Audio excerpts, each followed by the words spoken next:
ओम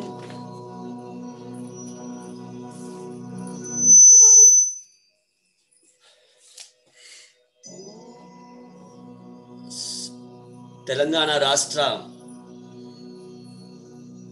Bharat Swabhiman trust తరపు నుంచి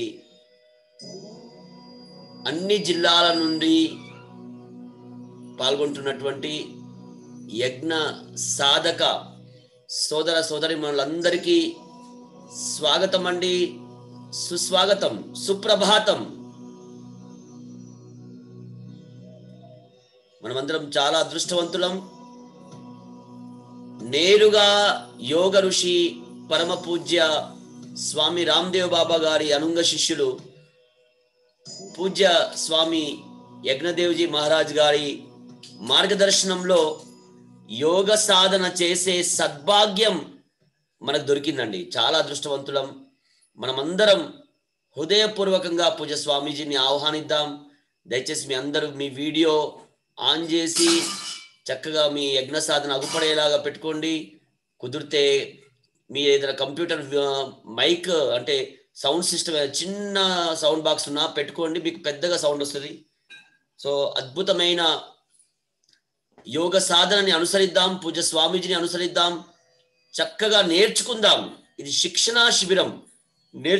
నేర్చుకుందాం మనం చక్కగా 100కు 100% పూజ్య స్వామీజీ యొక్క మార్గదర్శనం, యోగా మరియు యజ్ఞం ప్రతినిత్యం మన ఇంట్లో ఉదయం సాయంత్రం తప్పనిసరిగా జరగాలి. 100కు 100% ఆరోగ్యం అనేది సాధ్యం. ఎలాంటి కఠినమైన రోగాలనైనా మనం, భయంకరమైన రోగాలనైనా మనం ఈ యోగా మరియు యజ్ఞ సాధన ద్వారా నివారించగలం, రాకుండా ఆపగలం అనేది మనకు అర్థమైంది. పూజ్య స్వామీజీని ఆహ్వానిద్దాం, చేతులు జోడించి. स्वामी जी महाराज आपका वीडियो अभी आया नहीं है?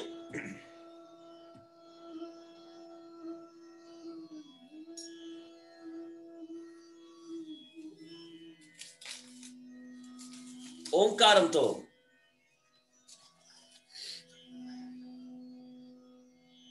స్వామీజీని మనం స్వాగతం పలుకుదాం.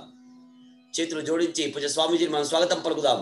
हम सब एक साथ तेलंगाना की ओर से पूज्य स्वामी यज्ञदेव जी महाराज को हम स्वागत करेंगे. हाथ जोड़कर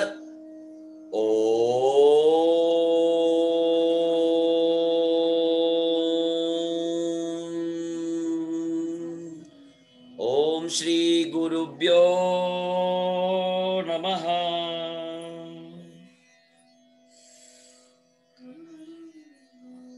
पूज्य स्वामी जी हमारे साथ में हैं. हम सब स्वामी जी को फॉलो करेंगे और जो तत्परता से जुड़ गया है बहुत कुछ सीखने के लिए, मैं स्वामी जी से अनुरोध करता हूं हमें आगे आज का सत्र आगे बढ़ाए और हम कुछ आगे सीखे. ओवर टू पूज्य स्वामी जी.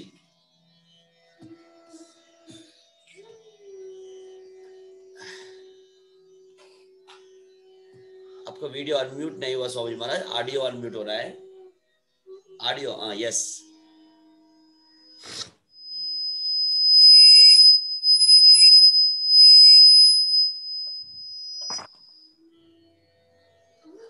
आइए, आज यज्ञ चिकित्सा एवं प्रशिक्षण दिवस का यह तृतीय सत्र है और आज हम सब मिल करके फिर से यज्ञ करेंगे, उसकी विधि सीखेंगे और यज्ञ की महिमा जानेंगे.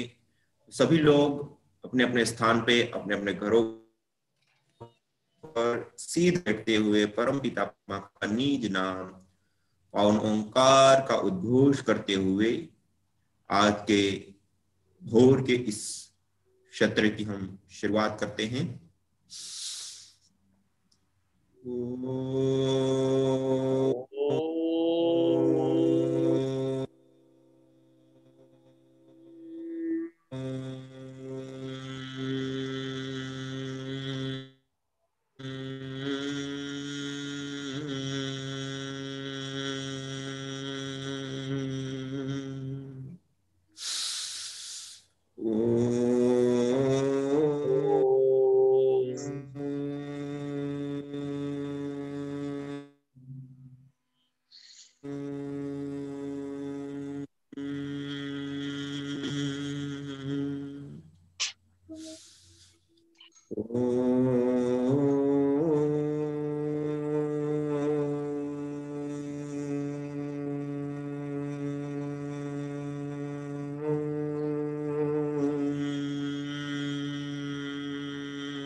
स्वः तत्सवितुर्वरेण्यं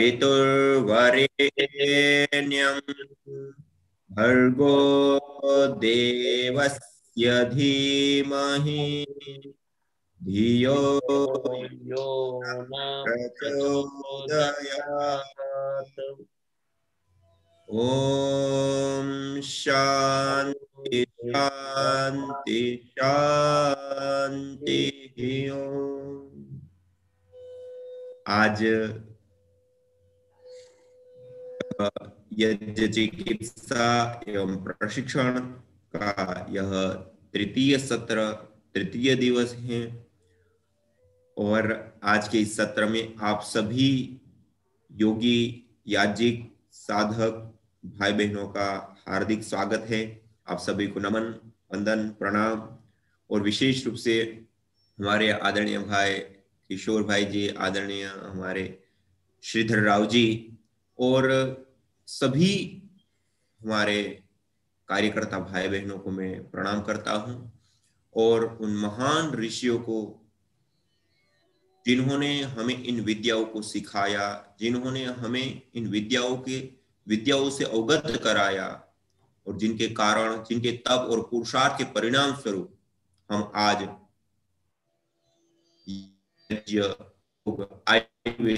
विधाएं और विद्याएं सीख पा रहे हैं, अपने जीवन में उतार पा रहे हैं, अपने जीवन को हम कृतार्थ कर पा रहे हैं। ऐसे महान ऋषि परम पूज्य श्रद्धेय स्वामी जी महाराज, परम पूज्य श्रद्धेय आचार्य श्री के श्री चरणों में वंदन प्रणाम करते हुए आइए आज के इस सत्र को हम आगे बढ़ाते। आप सभी लोग यज्ञ की तैयारी करके बैठे होंगे। आज हम सर्वप्रथम यज्ञ करेंगे, हवन करेंगे, अग्निहोत्र करेंगे और यज्ञ पूर्वक हम आज के इस सत्र को आगे बढ़ाएंगे। तो सर्वप्रथम वेदी के मध्य में छोटी छोटी समिधाएं आप सभी लोग लगा लेंगे। हवन कुंड, మీ యజ్ఞ కుండిలో చిన్న చిన్న సమిధలని చక్కగా పేర్చుకుందాం।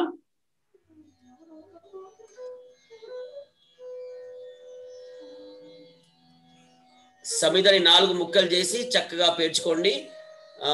ఫస్ట్ మనం సమిధ కంటే ముందు ఆవు పిడక ఉంటే దాన్ని కొద్ది తుంచి అక్కడ పెట్టండి। యజ్ఞ కుండిలో కింద పేర్చండి। ఆవు పిడక పైన సమిధలని చక్కగా కట్ చేసి 2 ఇటు 2 అడ్డము 2 నిలువుగా పెట్టాలి। 2 అడ్డము 2 నిలువుగా పెట్టాలి। మధ్యలో దూదిని తీసి వత్తిలాగా చేసి మధ్యలో దూదిని ఇలా పెట్టండి।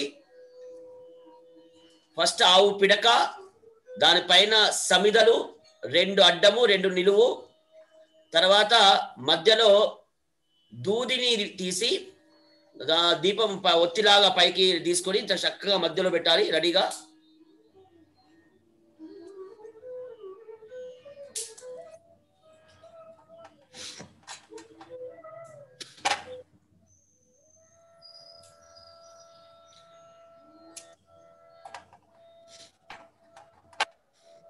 ఎంత చక్కగా పేర్చామన్నది చాలా ఇంపార్టెంట్ అండి। అప్పుడే యజ్ఞ ప్రజ్వలన బాగా జరుగుతుంది। చూడండి, మీరు లోపలంతా నిండుగా పెట్టేశారనుకోండి సరిగ్గా రాదండి, యజ్ఞ ప్రజ్వలన సరిగ్గా రాదు। అందుకోసం 2 ఇటు 2 అటు చక్కగా మధ్యలో దూది పెట్టి చక్కగా పేర్చుదాం।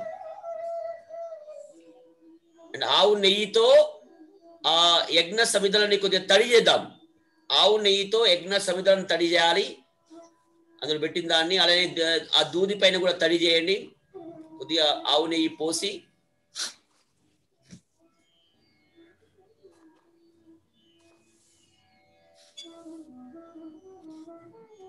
इस प्रकार से वेदी के अंदर जैसे सबसे पहले 2 समिधाएं ऐसे खड़ी लगा देते हैं। आप देख पा रहे हैं दोनों समिधाओं के बीच में गैप होना चाहिए।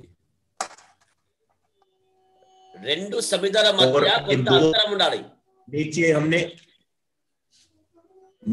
छोटे छोटे टुकड़े डाले हैं, उसके बाद 2 समिधाओं को इस खड़ा रख दिया।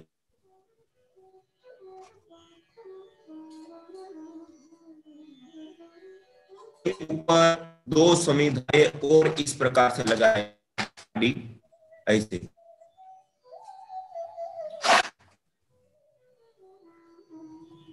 इस प्रकार से लगाएंगे। और द्वाड़ी से इस प्रकार से संविधाओं का चयन करना है। पहले 4 संविधाएं लगा लीजिए और ऐसे 8 अंगुल बोलते हैं, ऐसे 8 अंगुल की 3 संविधाएं और काट करके अपने पास रख लीजिए और गाय की घृत से सिंचित। దయచేసి ఫస్ట్ మనము నిలువుగా 2 అడ్డంగా 2 పేర్చుకున్న తర్వాత తప్పనిసరిగా 8 వేళ్ల సైజులో 8 వేళ్ల సైజులో 3 సమిధల్ని సిద్ధంగా పెట్టుకోవాలి.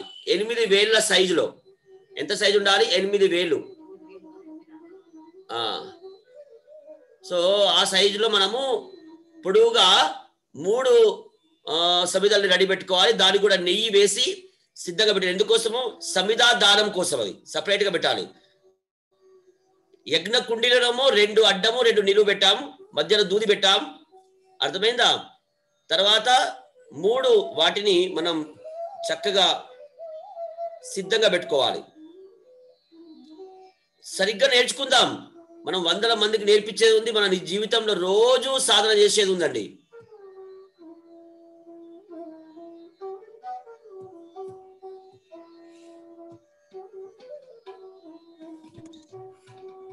और थोड़ा रुई बाती लेकर के उस रुई को वेदी के मध्य में लगा देते हैं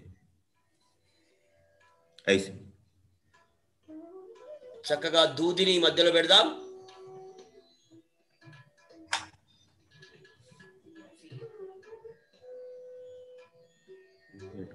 थोड़ा सा नेटवर्क प्रॉब्लम दिख रहा स्वामी महाराज. आ गया क्लियर है, फिर कट गया.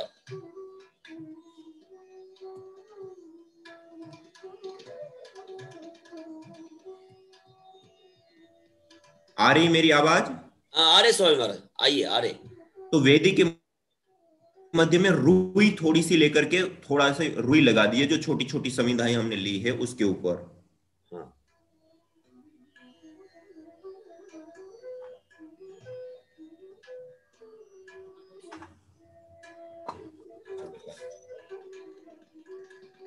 और गरम किया हुआ गाय का घी एक पात्र के अंदर ले लीजिए.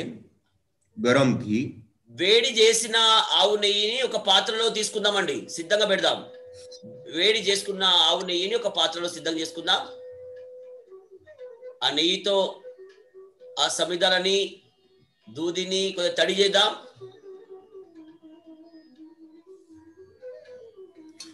और जो हमने संविधाएं लगाई है और जो नीचे छोटे छोटे टुकड़े डाले और जो बाती रुई लगाई है उसके ऊपर थोड़ा सा घी डाल दीजिए, 2-4 चम्मच. 2-3 చెంచాల నెయ్యి వేసి సమిధలని తడి చేద్దాం.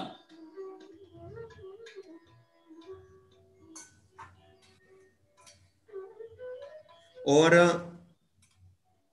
जो संविधाएं हमें संविधा धान के लिए रखी हैं वो गाय के घृत से हम सिंचित करके पहले से ही रख लेंगे. ఏదైతే ప్రత్యేకంగా పెట్టుకున్నామో 3 వేరుగా 3 సమిధలు ఉన్నాయి కదా, गाय के घी से सिंचित कर दें. ఏదైతే సమిధా దానం కోసం 8 వేల సైజులో 8 అంగుళాల సైజులో పెట్టామో దానికి కూడా ఆవు నెయ్యితో మనము సించిత్ చేసి రెడీ పెట్టుకోవాలి.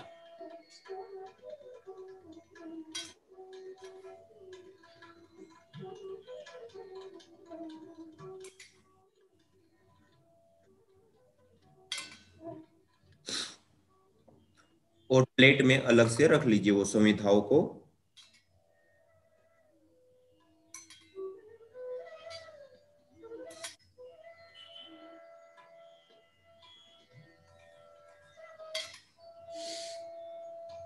ప్లేట్లో సపరేట్ గా పెట్టుకుందామండి. ఆ మూడింటిని సిద్ధంగా పెట్టుకుందాం.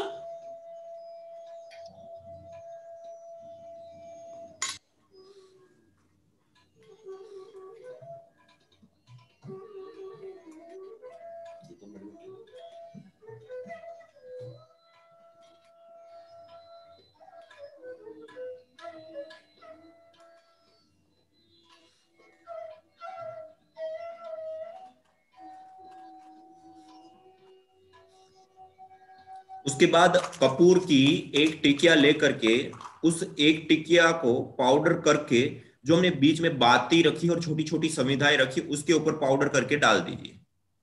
కర్పూరం బిళ్ళని తీసి పొడి చేసి మనము హవన కుండిలో ఆ చుట్టూరుగా మొత్తం ఈ హవన మన సమిధల పైన వాటిపైన పడేటట్టుగా తుంపుడు తుంపుడు చేసి వేద్దాం, చూరా చేసి వేద్దాం। और एक और टिकिया लेकर के उस टिकिया को श्रू के अंदर अग्र आगे के भाग में इस प्रकार से खड़ा रख दीजिए, ऐसे जैसे ఇంకొక మనం श्रू के अंदर रख కర్పూరం लीजिए। తీసి మనం నెయ్యి వేసే చెంచా ఉంది కదా, ఆ చెంచా లోపల సిద్ధంగా పెట్టుకుందాం, దాంతోటే మనము యజ్ఞ ప్రజ్వలన చేసే ఉంది। ఇంకొక దయచేసి ఈ హారతి కర్పూరాన్ని సిద్ధంగా పెట్టుకోండి చెంచాలో పెట్టి।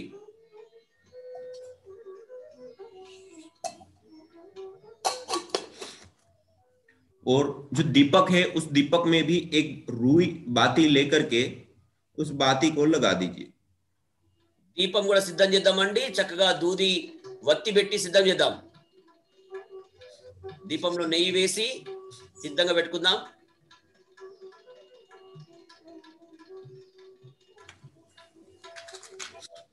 एक प्लेट के अंदर हवन सामग्री जड़ी बूटियां ले लेंगे, ఒక ప్లేట్లో హవన जो సామాగ్రి आहुति हमें देनी है। जो किसी के पास चावल ले सकते हैं, మనం ఏదైతే ఆహుతి ఇయ్యాలో ఆ సామాగ్రిని సిద్ధంగా పెట్టుకుందాం। ఏది లేకపోతే అక్షింతలు కూడా పెట్టుకోవచ్చు, నల్ల నువ్వులు కూడా పెట్టుకోవచ్చు, మన ఇష్టం। సామాగ్రి లేకపోతే లేదా ఈ జడిబుడితో ఉన్న సామాగ్రి సిద్ధంగా పెట్టుకోవాలి, అందులో కూడా కొద్దిగా నెయ్యి కలుపుకొని పెట్టుకోవచ్చు। एक आचमन पात्र आप सभी लोगों ने ले लिया होगा, उसमें चम्मच रख ली होगी और एक अवशिष्ट जल को डालने के लिए प्लेट रख ली होगी अपने पास, सभी लोग पास में रख लेंगे। ఆచమన పాత్ర నీళ్ళల్లో పోసుకొని సిద్ధంగా ఉండండి, దాని పక్కకు ఒక చిన్న ప్లేట్ పెట్టండి, మిగిలిన నీళ్ళల్లో వేయడానికి చిన్న ప్లేట్ కూడా పక్కకు పెట్టుకోవాలి। जल सिंचन के लिए एक कलश, కలశ పాత్ర కూడా చూడండి అక్కడ నా ఈశాన్యం వైపు పెట్టాడు సిద్ధంగా, కలశ పాత్ర కూడా సిద్ధంగా ఉండాలి జల సంచయం కొరకు। यजमान जो घेत की आहुति जो दे रहे हैं वह पूर्वाभिमुख होकर के पश्चिम दिशा में बैठ जाएंगे। ఎవరైతే యజ్ఞము నిర్వహించే యజమానుడు, యజ్ఞం చేసే వాళ్ళు, అక్క కావచ్చు, అన్న కావచ్చు, లేదా బాబు కావచ్చు, ఎవరైనా యజ్ఞం నిర్వహించే వాళ్ళు దయచేసి పడమర దిశలో కూర్చోవాలి, తూర్పు వైపుకు ముఖం ఉండాలి। తూర్పు వైపుకు ముఖం ఉండి యజమాని యజ్ఞం నిర్వహించే వ్యక్తి కూర్చోవాలి। और जो हम कलश रखते हैं वो वेदी के पूर्व दिशा में, मैं पूर्वाभिमुख होकर के पश्चिम दिशा में बैठा हुआ हूं। अब मेरे सामने जो पूर्व दिशा है उस पूर्व दिशा का जो कोण होता है इसको कहते हैं ईशान कोण। पूर्व और उत्तर के बीच के कोण దయచేసి గుర్తుపెట్టుకోండి, మనం ईशान कोण कहते हैं, वहां पर देंगे। దయచేసి గుర్తుపెట్టుకోండి, మనం ఎక్కడికి పెట్టాలి ఆ కలశం గాని దీపం గాని, మనం ఏదైతే కూర్చున్నామో పడమరలో కూర్చున్నామో తూర్పు వైపుకు ముఖం ఉంది కాబట్టి, మనం కూర్చున్న తూర్పు వైపుకు ముఖం ఉంది కాబట్టి ఆ తూర్పు మరియు ఉత్తర మధ్య దిశ అయితే ఉందో దాన్ని ఆ మూల, తూర్పు మరియు ఉత్తరం యొక్క మధ్యలో అయితే మూల ఉందో ఆ మూలని ఈశాన్య అంటారు।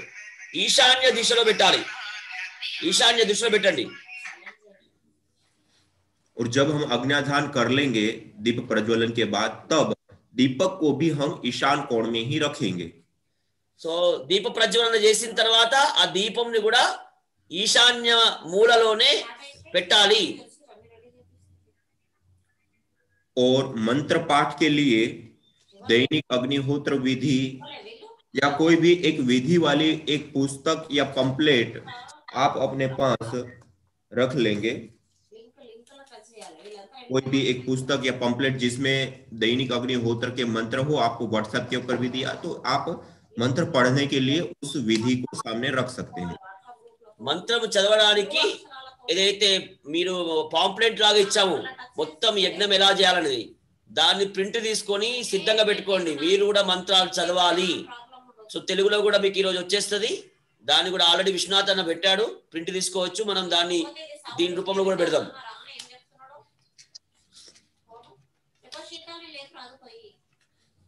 अब हम यज्ञ प्रारंभ करने की तैयारी में हो गए, सारी चीजें तैयार हैं। अब हम सभी लोग सीधा बैठते हुए 3 बार ओंकार का उद्घोष करते हुए यज्ञ को हम प्रारंभ करते हैं। సో యజ్ఞం ప్రారంభించడానికి సిద్ధంగా అయ్యాం. ఇప్పుడు మనం అందరం వెన్నెముక నిటారుగా ఉంచి ఓంకారంతో ఆరంభిద్దాం.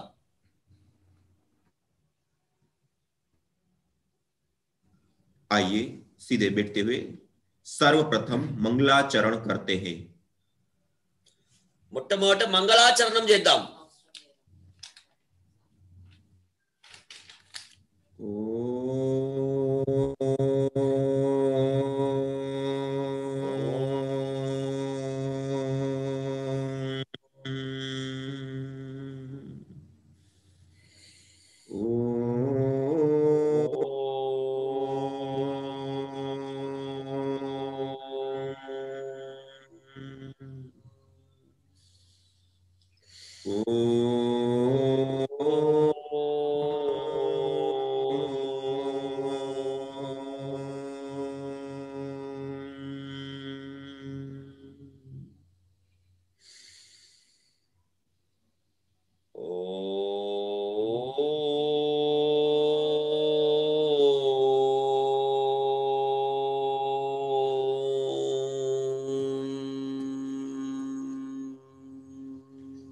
इस प्रकार ओंकार का उच्चारण करते हुए पहले मंगलाचरण करने के पश्चात अब हम आचमन करेंगे।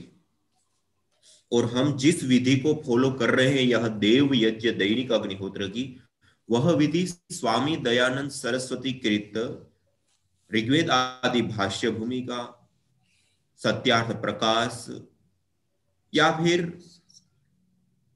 संस्कार विधि आदि पुस्तकों में जिस प्रकार से स्वामी दयानंद सरस्वती जी ने हमें यज्ञ करने की विधि प्रदान की, उस विधि से हम यज्ञ सीख रहे हैं, कर रहे हैं।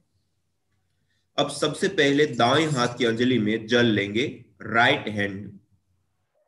దయచేసి ఇప్పుడు మనం ఆచమన మంత్రం చేస్తున్నాము. ఇది పూజ్య దయానంద సరస్వతి గారు చూపించిన మార్గంలో చేస్తున్నాం మనం.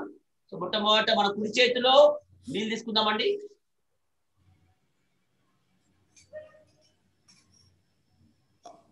अब हम मंत्रोच्चारण के बाद इस जल का पान करेंगे। ओम अमृतोपस्तरणमसे स्वाहा। हथेली को नालीनुमा बनाते हुए ओष्ठ के साथ लगाते हुए इस प्रकार से जल का पान करते हैं बिना आवाज किए। ఎలాంటి చప్పుడు రాకుండా ఈ విధంగా పోషణ తీసుకోవాలండి. दूसरी बार जल लेंगे। ओम अमृतापिधानमसे स्वाहा। Bluetooth connected.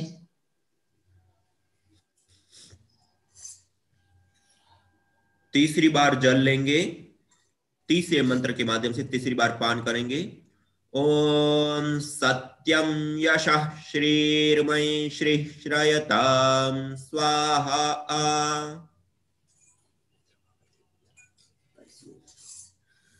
अब हस्त प्रक्षालन कर लेंगे, हाथ को धो लेंगे। Bluetooth connected. छोटी सी प्लेट आपके पास रखी हुई है, उसमें अवशिष्ट जल को डाल देंगे, हस्त प्रक्षालन कर लेंगे। हस्त प्रक्षालन करने के बाद बाएं हाथ की अंजलि में जल लेंगे। पहले हमने दाएं हाथ की अंजलि में जल लिया, अब बाएं हाथ में, लेफ्ट हाथ में जल लेंगे। హస్త ప్రక్షాళన తర్వాత మీరు ఎడమ చేతిలో నీళ్ళు తీసుకోండి. ఎడమ చేతిలో నీళ్ళు తీసుకొని సిద్ధంగా పెట్టుకోవాలి. अब राइट हैंड के मध्यमा और अनामिका 2 उंगलियों के माध्यम से जल में स्पर्श करते हुए हम एक एक अंग का स्पर्श करेंगे। ఇప్పుడు మనము మన చేతిలోని మధ్యమ మరియు అనామిక మధ్య వేలు ఈ మధ్య ఈ రెండు వేలతోటి మనం ఉపయోగించి స్పర్శ చేయాలి. అంగ స్పర్శ చేద్దాం.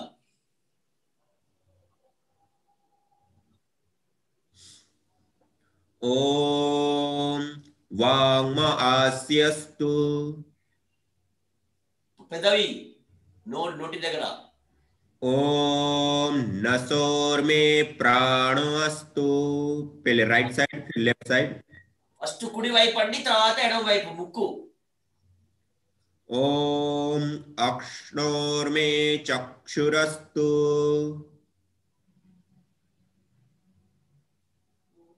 ओम कर्णयोर में श्रोत्रमस्तु ओम बाह्वोर में बलमस्तु భుజాలు ओम ऊर्वोर्म ओजोस्तु ओम अरिष्टानि मिंगानि तनुस्तन्वा मे सहसन्तु అన్ని మొత్తం అంగాలు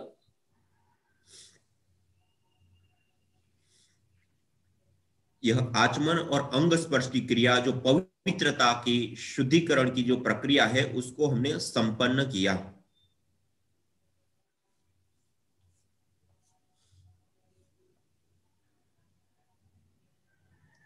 अब आचमन और अंग स्पर्श के बाद हम ईश्वर स्तुति प्रार्थना उपासना के 8 मंत्रों का अर्थ भावना पूर्वक श्रद्धा पूर्वक पाठ करेंगे।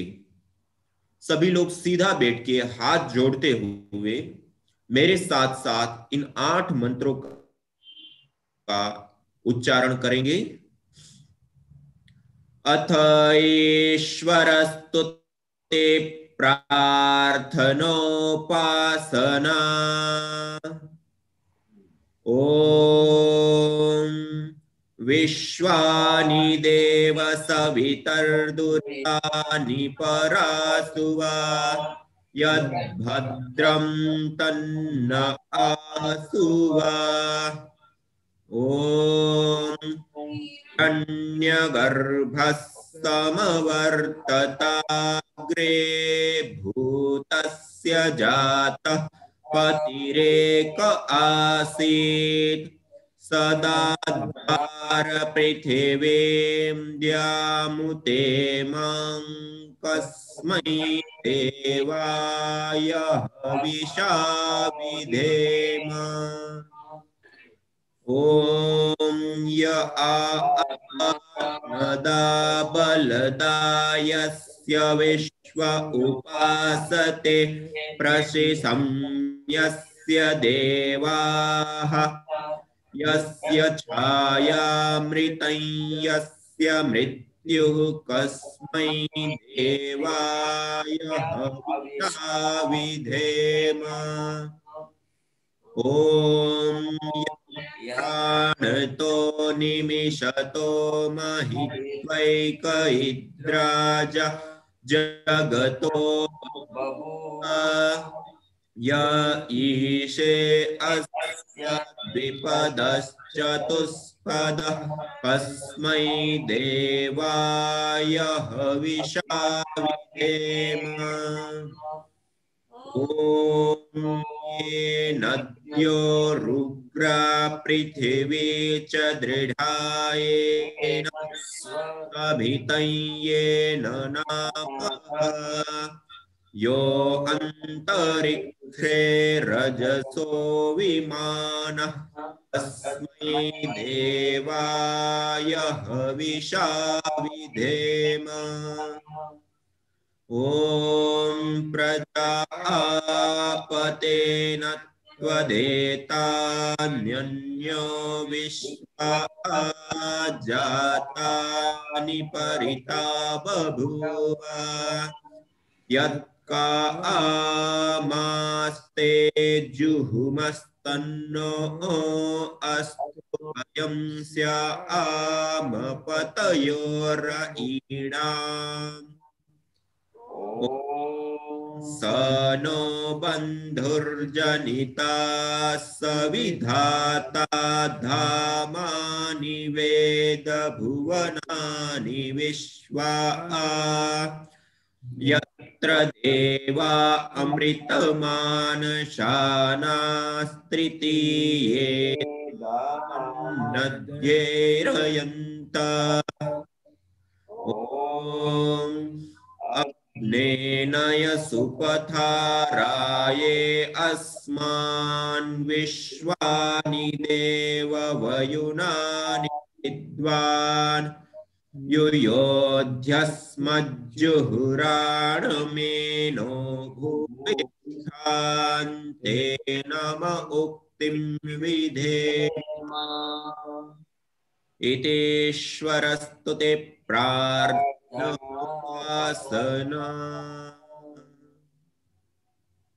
यह ईश्वर स्तुति प्रार्थना उपासना के 8 मंत्रों का हमने श्रद्धा भाव के साथ हमने उच्चारण किया। अब हम इस यज्ञ को और आगे बढ़ाते हुए, आपने गरम घी चम्मच में ले लिया होगा। अब हम मंत्रोच्चारण पूर्वक प्रातःकालीन देव यज्ञ दैनिक अग्निहोत्र को हम प्रारंभ करते हैं। तो सर्वप्रथम अब हम दीपक के अंदर थोड़ा सा पिघला हुआ घी रख देंगे दीपक में, और अब दीप प्रज्वलन करेंगे 3 महाव्याहृतियों का उच्चारण करते हुए। ओम भूर्भुवः स्वः।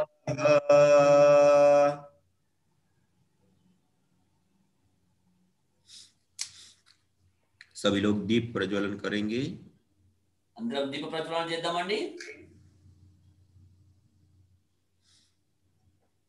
उसके बाद श्रू के अंदर जो हमने कपूर रखी है, कपूर की एक टिकिया रखी है, उस कपूर को दीपक के माध्यम से प्रदीप्त करते हुए अगले मंत्र के माध्यम से वेदी के मध्य में हम स्थापित करेंगे इस कपूर को।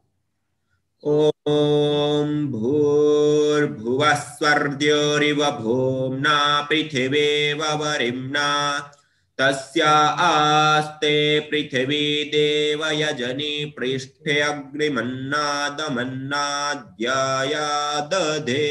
वेदी के मध्य में जलते हुए कपूर को रख दीजिए, जो हमने रुई रखी है उसके ऊपर। तो ఎక్కడైతే మనము దూది పెట్టామో దీపంది అక్కడ మనం వేయాలి। చక్కగా అగ్ని ప్రజ్వలన జరిగిందండి। दीपक को ईशान कोण पे रख दीजिए। వెలిగించిన దీపాన్ని ఈశాన్య మూలలో పెడదాం। अगले मंत्र के माध्यम से जो हमने अग्नि का स्थापन किया उसके ऊपर छोटी छोटी समिधा या गाय का घृत प्रदान करेंगे। తర్వాతి మంత్రం ద్వారా మనము చక్కగా సమిధ మరియు నెయ్యితోటి ఇద్దాం। ओम उद्बुद्ध्य स्वाग्ने प्रतिजागृहीत्वमिष्टा पूर्ते सगं सृजेथामयञ्च अस्मिन् सदस्थे अद्युत्तरस्मिन् विश्वे देवा यजमानश्च सीदत।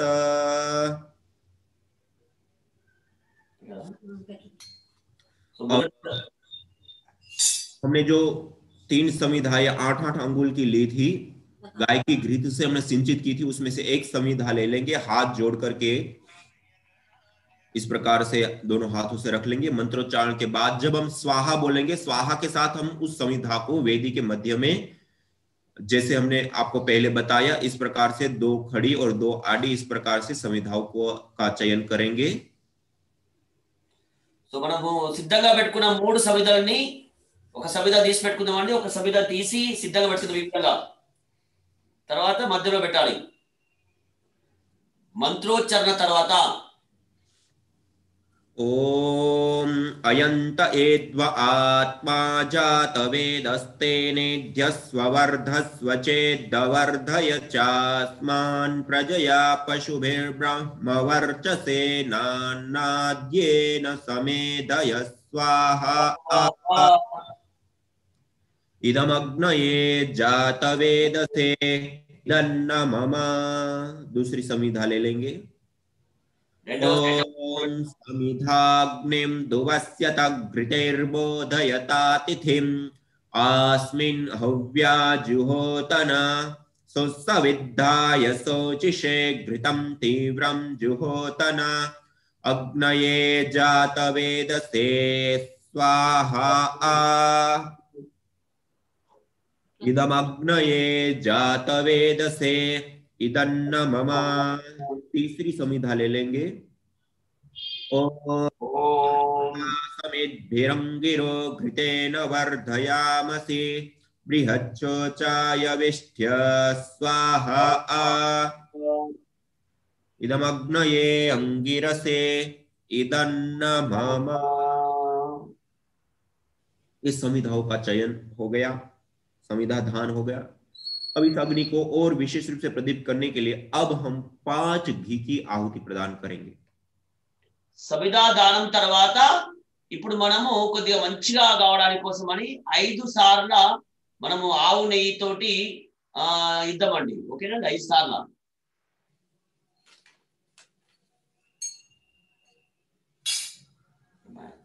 स्वामी महाराज ऑडियो वीडियो दोनों हो गया, ऑडियो वीडियो दोनों हो गया स्वामी महाराज।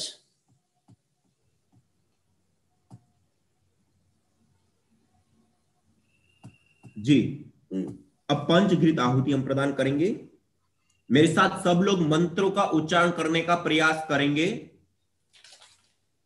అందరం స్వామీజీతో పాటు మంత్రోచ్చారణ చేయడానికి ప్రయత్నం చేద్దాం. 5 సార్లు ఆవు నెయ్యిని మనము చక్కగా ఇద్దామండి.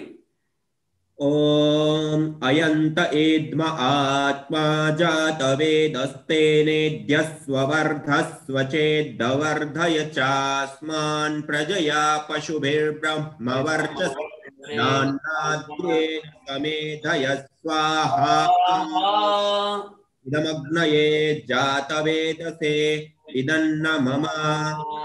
ओम अयंत एद्म आत्मा जातवेदस्तेनेद्यस्वर्धस्व चेद्वर्धय चास्मान् प्रजया पशुभिर्ब्रह्मवर्चसे नान्नाद्येन समेधय स्वाहा।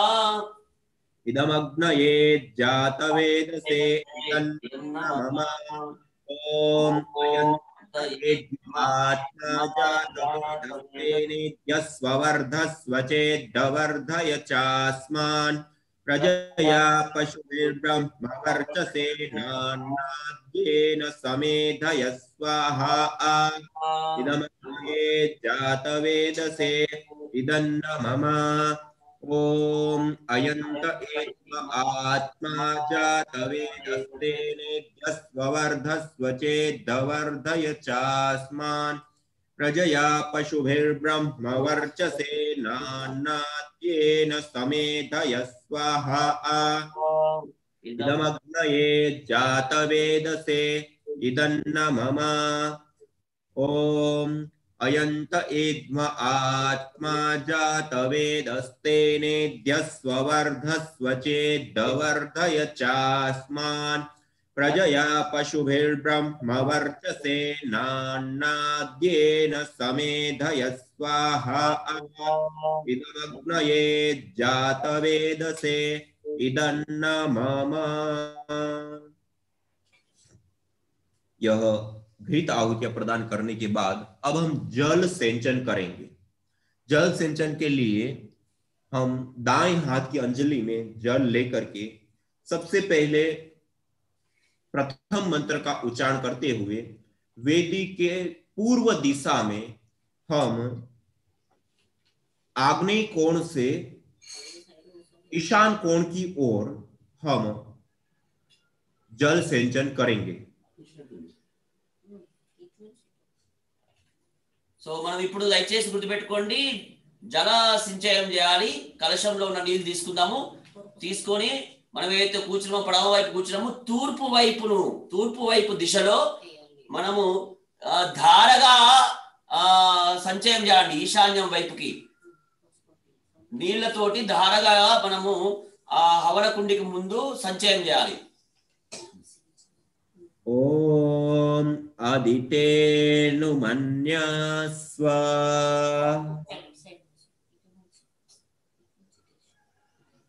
ఆగ్నేయం నుంచి ఈశాన్యం వైపుకి, తూర్పు దిశలో ఆగ్నేయం నుంచి ఈశాన్యం వైపుకి వేయాలి. अब दूसरा जो मंत्र है उसके माध्यम से हम पश्चिम दिशा में जल सेंचन करेंगे, नैऋत्य कोण से वायव्य कोण अर्थात पश्चिम और दक्षिण के बीच को नैऋत्य कहते हैं, उत्तर और पश्चिम के बीच को वायव्य कहते हैं।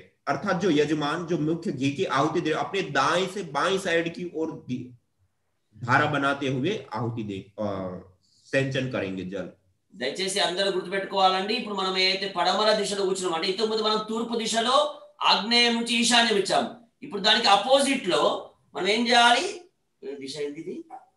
సో నైరుతి నుంచి వాయువ్యం వైపుకి ఇవ్వాలి, సంచయం చేయాలి. నీళ్లు పొడువుగా దారగా పోయాలి నైరుతి నుంచి వాయువ్యం వైపుకి. మంత్రోచ్చరణ తర్వాత ఓం అనుమతేనుమన్యస్వ.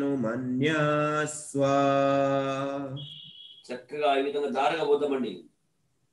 अब तीसरे मंत्र के माध्यम से हम वायव्य कोण से ईशान कोण अर्थात उत्तर दिशा में हम जल सिंचन करेंगे. ఇప్పుడు మనం ఉత్తర దిశలో చేయాలండి. అంటే అర్థం ఏంది? ఏదైతే వాయువ్యంలో కూర్చున్నామో ఇక్కడ నుంచి ఈశాన్యం వైపుకు పోయాలి. గుర్తుపెట్టుకోండి. ఓం సరస్వత్యనుమన్యస్వ.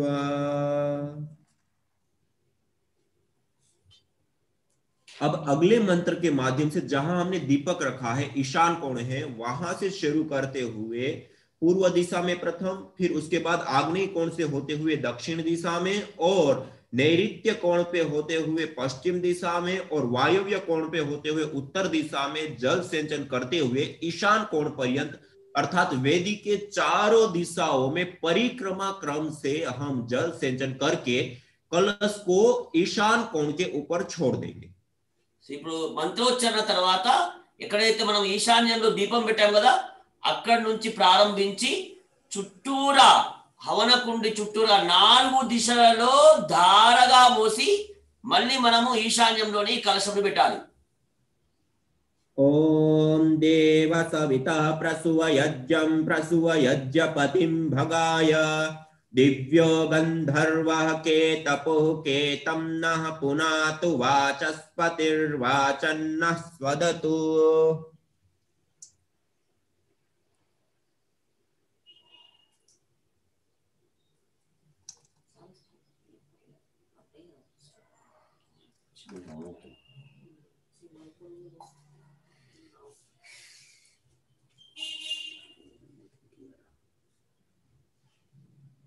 Line in. Bluetooth connected. अब हम आघारा वाद्य भाग आहुति प्रदान करेंगे. जिनकी अग्नि कम है या समिधा की अपेक्षा है तो वो और समिधाएं 2-3 लगा लेंगे. ఎవరికైతే సమిధలు తక్కువ ఉంటే ఇక్కడ 2-3 సమిధలు పెట్టండి. మళ్ళొకసారి మనం నెయ్యితోటి ఆహుతిద్దాం. अब जो आघारा वाद्य भाग आहुति हम प्रदान करेंगे उसमें वेदी के मध्य में जो उत्तर दिशा में प्रदीप्त जो समिधा है, वेदी के अंदर जो उत्तर दिशा में प्रदीप्त समिधा है उसके ऊपर पश्चिम से पूर्व की ओर धारा बनाते हुए आहुति प्रदान करेंगे. पहली आहुति దయచేసి గుర్తుపెట్టుకోండి. ఈ మంత్రం తర్వాత మనము హవన కుండిలో పశ్చిమ దిశ నుంచి అంటే మన పడమర దిశ నుంచి తూర్పు వైపుకి పొడువుగా దారగా ఈ హవన కుండిలో ఎడమ వైపుకు పోయాలి. హవన కుండిలో ఎడమ వైపుకి పడమర నుంచి తూర్పు వైపుకి దారగా పోయాలి. మంత్రోచ్చరణ తర్వాత నెయ్యి. ఓం అగ్నయే స్వాహా. మధ్యలో చక్కగా పోదామని పొడువుగా. अब दूसरी आहुति वेदी के मध्य में जो दक्षिण दिशा में प्रदीप्त है समिधा, उस दक्षिण दिशास्थ समिधा के ऊपर पश्चिम से पूर्व की ओर धारा बनाते हुए हम आहुति प्रदान करेंगे. సో ఇప్పుడు మనము ఎడమ వైపు పోసినాం కదా, ఇప్పుడు కుడి వైపు పోయాలి. దక్షిణ వైపు కుడి వైపు మనం ఏం చేయాలంటే పొడువుగా మన పడమర నుంచి తూర్పు వైపుకి దారగా పోయాలి. మంత్రోచ్చరణ తర్వాత పొడవుగా పడమర నుంచి కుడి వైపుకి మన తూర్పు వైపు పోయాలి. ఓం सोमाय स्वाहा इदं सोमाय इदं मम। अब दो मंत्रों से दो आहुतियां वेदी के मध्य में प्रदान करेंगे। ఇప్పుడు రెండు మంత్రాలతోటి మన హవన కుండి మధ్యలో వేయాలి. ఇప్పుడు మధ్యలో మనము చక్కగా ఇద్దామండి, అగ్నికి ఆహుతి ఇద్దాం. ఓం ప్రజాపతయే స్వాహా ఇదం ప్రజాపతయే ఇదం మమ। ఓం ఇంద్రాయ स्वाहा इदमिन्द्राय इदं मम। यह चार आघारावाज्य भाग आहुति हुई। अब हम प्रातःकाल यज्ञ करते हैं तो प्रातःकालीन मंत्रों से विशेष चार आहुतियां देते हैं। सायंकाल को यज्ञ करते हैं तो सायंकालीन मंत्रों से चार आहुतियां विशेष देते हैं। और एक ही समय यदि हम दिन में यज्ञ करते हैं तो प्रातःकालीन और सायंकालीन दोनों चार चार मतलब 8 मंत्रों से हम आहुति प्रदान करते हैं। సో మనం ఇంతకు ముందు అధార వాద్య ఆహుతి మంత్రంతో అంటే 4 ఇచ్చాము. ఇప్పుడు మనము ప్రాతకాలీన ఆహుతి మంత్రాలతోటి 4 సార్లు ఆహుతులు ఇవ్వాలి. పొద్దున చేస్తేనేమో ప్రాతకాల మంత్రం, సాయంత్రం చేస్తేనేమో సాయంకాల మంత్రం. రోజులో ఒకసారి చేస్తే అప్పుడు ప్రాతకాల 4 ఇవ్వాలి, సాయంకాలం 4 ఆహుతులు ఇచ్చి మరి మనం చేయాలి ఆ మంత్రోచ్చారణతో. अब हम जो जड़ी बूटियां सामग्री आपके पास रखी है उस जड़ी बूटियां सामग्री की भी हम आहुति साथ साथ में देंगे। दाएं हाथ से मध्यमा, अनामिका और अंगुष्ठ 3 उंगलियों के माध्यम से यज्ञ की अग्नि अधिक है तो थोड़ी अधिक मात्रा में, कम है तो उसको इस प्रकार मात्रा में लेते हुए धुआं ज्यादा ना हो इस प्रकार से उतनी मात्रा में आहुतियां, यज्ञ कुंड छोटा है बड़ा है उसकी अपेक्षा देंगे।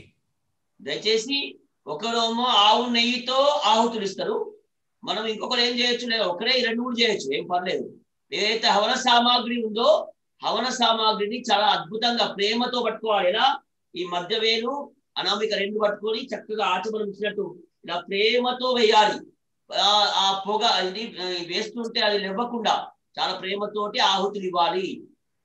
సో ఒకవైపు నెయ్యితోటి ఒకవైపు యజ్ఞ సామాగ్రితోటి ఇవ్వాలి. आइए अब हम प्रातःकाल यज्ञ करते हैं। सर्वप्रथम प्रातःकालीन 4 मंत्रों से आहुति प्रदान करते हैं। ओम सूर्य ज्योतिर्ज्योति सूर्य स्वाहा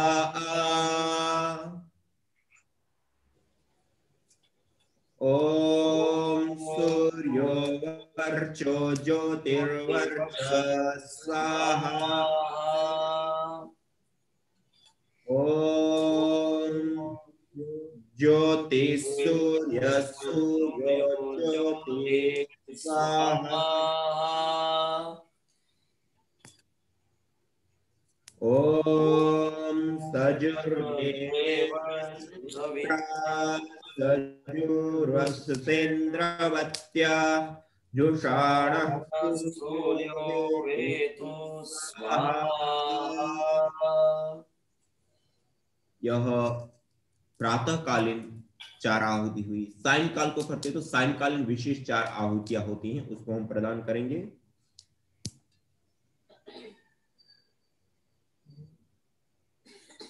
ओम अग्निर्ज्योतिर्ज्योतिरग्नि स्वाहा ओम अग्निर्वर्चो ज्योतिर्वर्च स्वाहा। अब अगले मंत्र में अग्निर ज्योतिर ज्योतिर अग्नि भाग को मन ही मन उच्चारण करते हुए हम आहुति देंगे। దయచేసి తర్వాత మంత్రాన్ని మనసులోనే చెప్తూ చేయాలండి. ओम स्वाहा ओम सजुर्देवेन सवित्रा सजुरात्रेन्द्रवत्या जुषाणो अग्निर्वेतु स्वाहा। यह सायंकालीन विशेष 4 मंत्रों से हमने आहुति प्रदान की। अब उभयकालीन विशेष मंत्रों से हम आहुति प्रदान करेंगे। ओम भूरग्नये प्राणाय स्वाहा। इदमग्नये प्राणाय इदन्न मम। ओम भुवर्वायवे पानाय स्वाहा। इदं वायवे पानाय इदन्न मम। ओम स्वरादित्याय व्यानाय स्वाहा। इदमादित्याय व्यानाय इदन्न मम। ओम भूर्भुवस्वरग्निवायवादितेभ्यः प्राणापानव्यानेभ्यः स्वाहा। इदमग्निवायवादितेभ्यः प्राणापानव्यानेभ्यः इदन्न मम। ओम आपो ज्योतिरसोमृतं ब्रह्म भूर्भुवस्वरों स्वाहा। ओम या मेधां देवगणः पितरश्च उपासते तया मामद्य मेधयाग्ने मेधाविनं कुरु स्वाहा। ओम विश्वानि देव सवितर्दुरितानि परासुव यद्भद्रं तन्न आसुव स्वाहा। ओम अग्नेनय सुपथाराये अस्मान् विश्वानि देव मयुनानि विद्वान् युयोध्यस्मज्जुहुराणमेनो भूयिष्ठान्ते नम उक्तिर्वेम स्वाहा। ओम भूर्भुवस्वः तत्सवितुर्वरेण्यं भर्गो देवस्य धीमहि धियो यो नः प्रचोदयात् स्वाहा। यह देव यज्ञ दैनिक अग्निहोत्र की जो प्रधान मुख्य आहुतियां होती हैं वह हमारी संपन्न हो। इससे अधिक और हम विशेष यज्ञ करना चाहते हैं तो हम गायत्री मंत्र का या विश्वानी देव या मृत्युंजय मंत्र का उच्चारण करते हुए अंतिम में स्वाहा के साथ 7 आहुति, 21 आहुति, 51 आहुति, 108 आहुति और भी अधिक जितनी देना चाहे उतनी देते हुए आगे बढ़ते। సో మనం ఇప్పటి వరకు ఏదైతే దేవయజ్ఞం యొక్క ప్రముఖమైన మంత్రాలతోటి ఆహుతులు ఇచ్చాం. మనం ఎవరైతే ఇది కాకుండా ఇంకా విశేషమైన ఆహుతులు ఇవ్వాలనుకున్నప్పుడు మనం చక్కగా గాయత్రి మంత్రంతో మరియు మహామృత్యుంజయ మంత్రంతో ఒక్కొక్కరు మనము 21 సార్లు కావచ్చు లేదా 51 సార్లు కావచ్చు 108 సార్లు కావచ్చు ఆహుతులు ఇవ్వచ్చు మన విశేషమైన దాని దృష్టిలో పెట్టుకొని. आइए आज हम सभी लोग मिलकर के 3 बार गायत्री मंत्र से विशेष आहुतियां प्रदान करते हुए यज्ञ को पूर्णाहुति की ओर आगे बढ़ाते हैं. మనం ఈ రోజు 3 సార్లు ఆ గాయత్రి మంత్రం తోటి విశేష ఆహుతులు ఇచ్చి మనం ముందుకెళ్దాం. ఓం భూర్భువస్వః తత్సవితుర్వరేణ్యం భర్గో దేవस्य धीमहि धियो यो नः प्रचोदयात् स्वाहा. ओम भूर्भुवस्वः तत्सवितुर्वरेण्यं भर्गो देवस्य धीमहि धियो यो नः प्रचोदयात् स्वाहा. ओम भूर्भुवस्वः तत्सवितुर्वरेण्यं भर्गो देवस्य धीमहि धियो यो नः प्रचोदयात् स्वाहा. ओम सर्वं वै स्वाहा ओम सर्वं वै पूर्णं स्वाहा ओम सर्वं वै पूर्णं स्वाहा।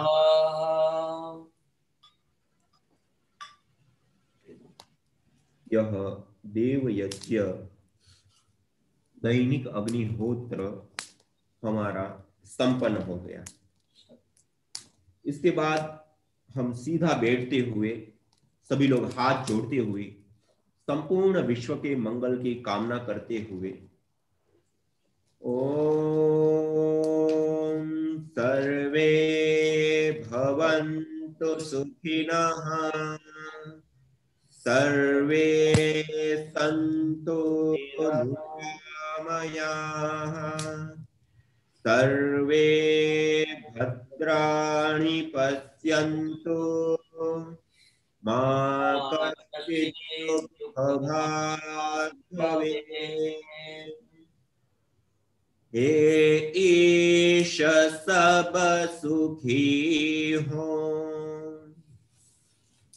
कोई न हो दुखारी सब हो निरोग भगवन धन धान्य के भंडारी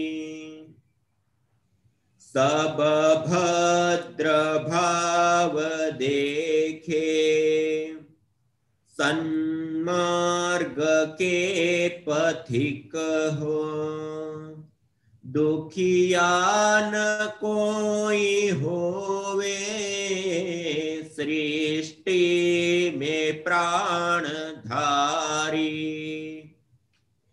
हे नाथ सब सुखी हो कोई न हो दुखारी सब हो निरोग भगवन धन धान्य के भंडारी धन धान्य के भंडारी।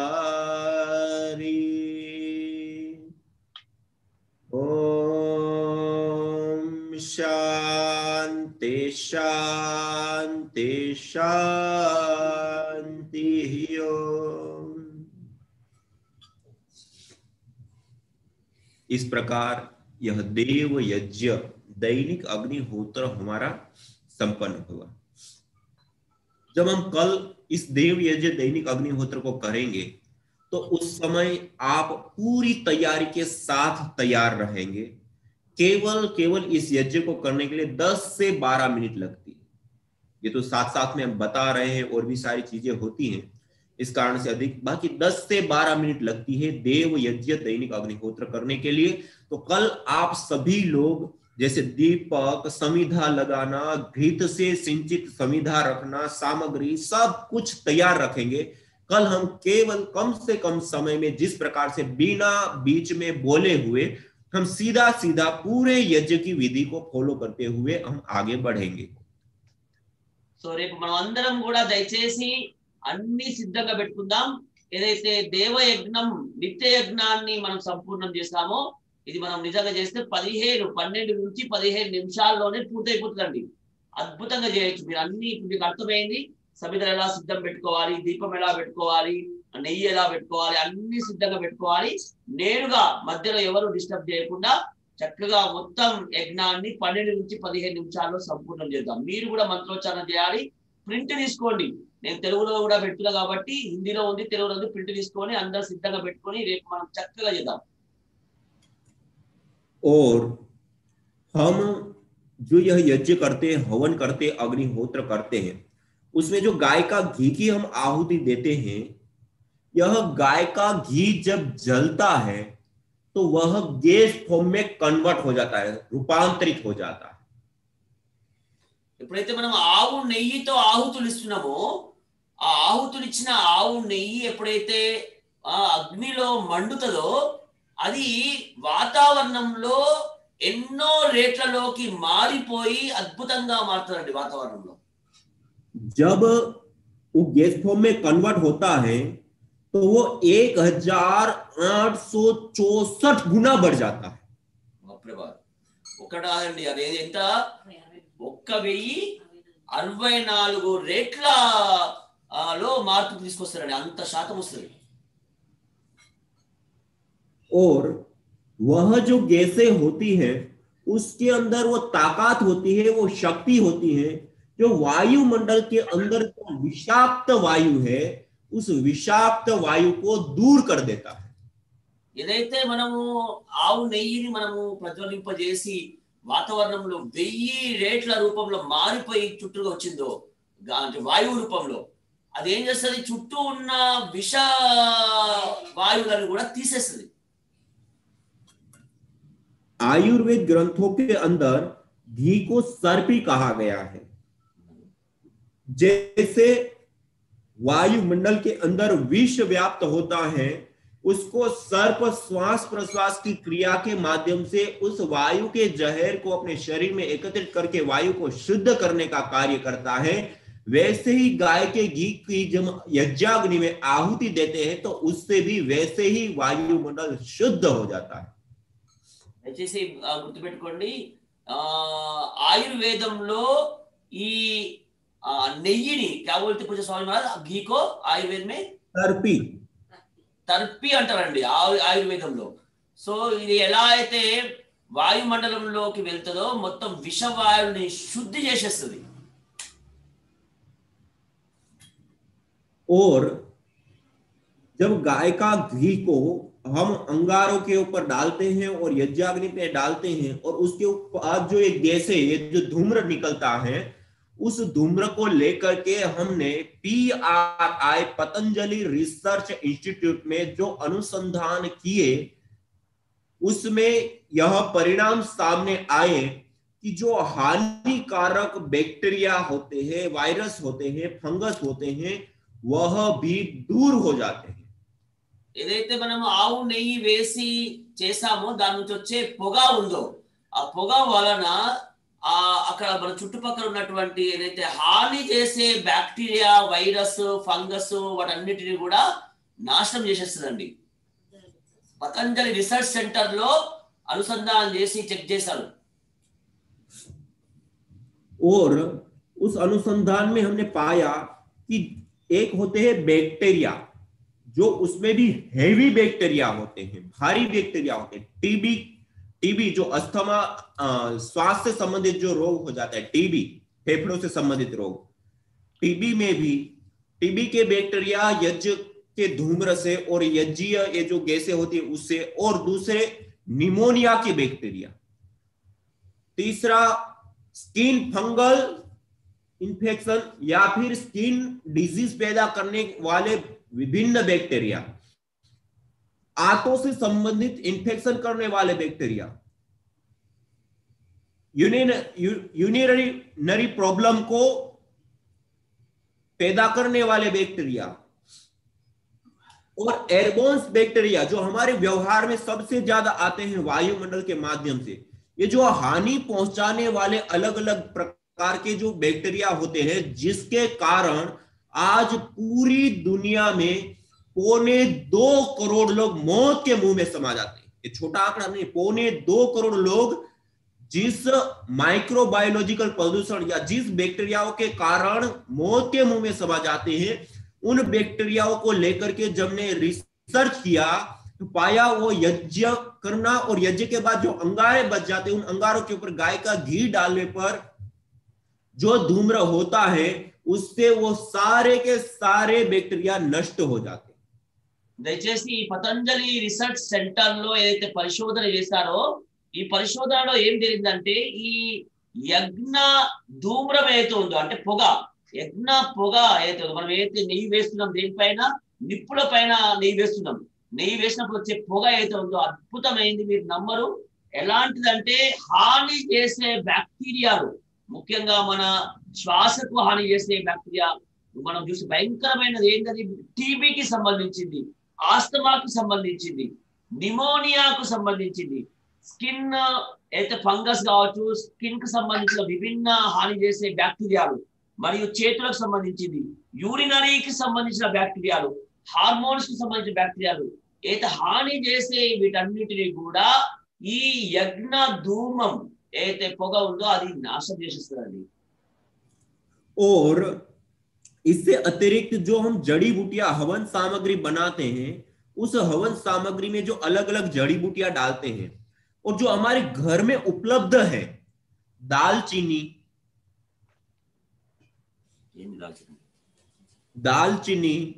काली मिर्च, लौंग, सरसों,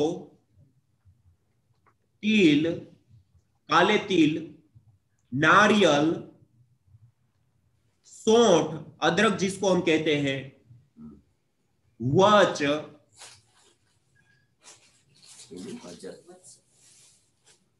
ऐसी 17 से अधिक औषधियां, जड़ी बूटियां जो हमारे घर के अंदर पाई जाती हैं, हम अपने घर के अंदर रखते हैं, उन जड़ी बूटियों को भी जब हम हवन में प्रयोग करते हैं और बाद में जब यज्ञ हो जाने के बाद जो अंगारे होते हैं, उन अंगारों के ऊपर जब उन जड़ी बूटियों को डालते हैं और जो धूम्र होता है, जो धुनी होती है, उस धूम्र से, उस धुनी से वह बैक्टीरिया आदि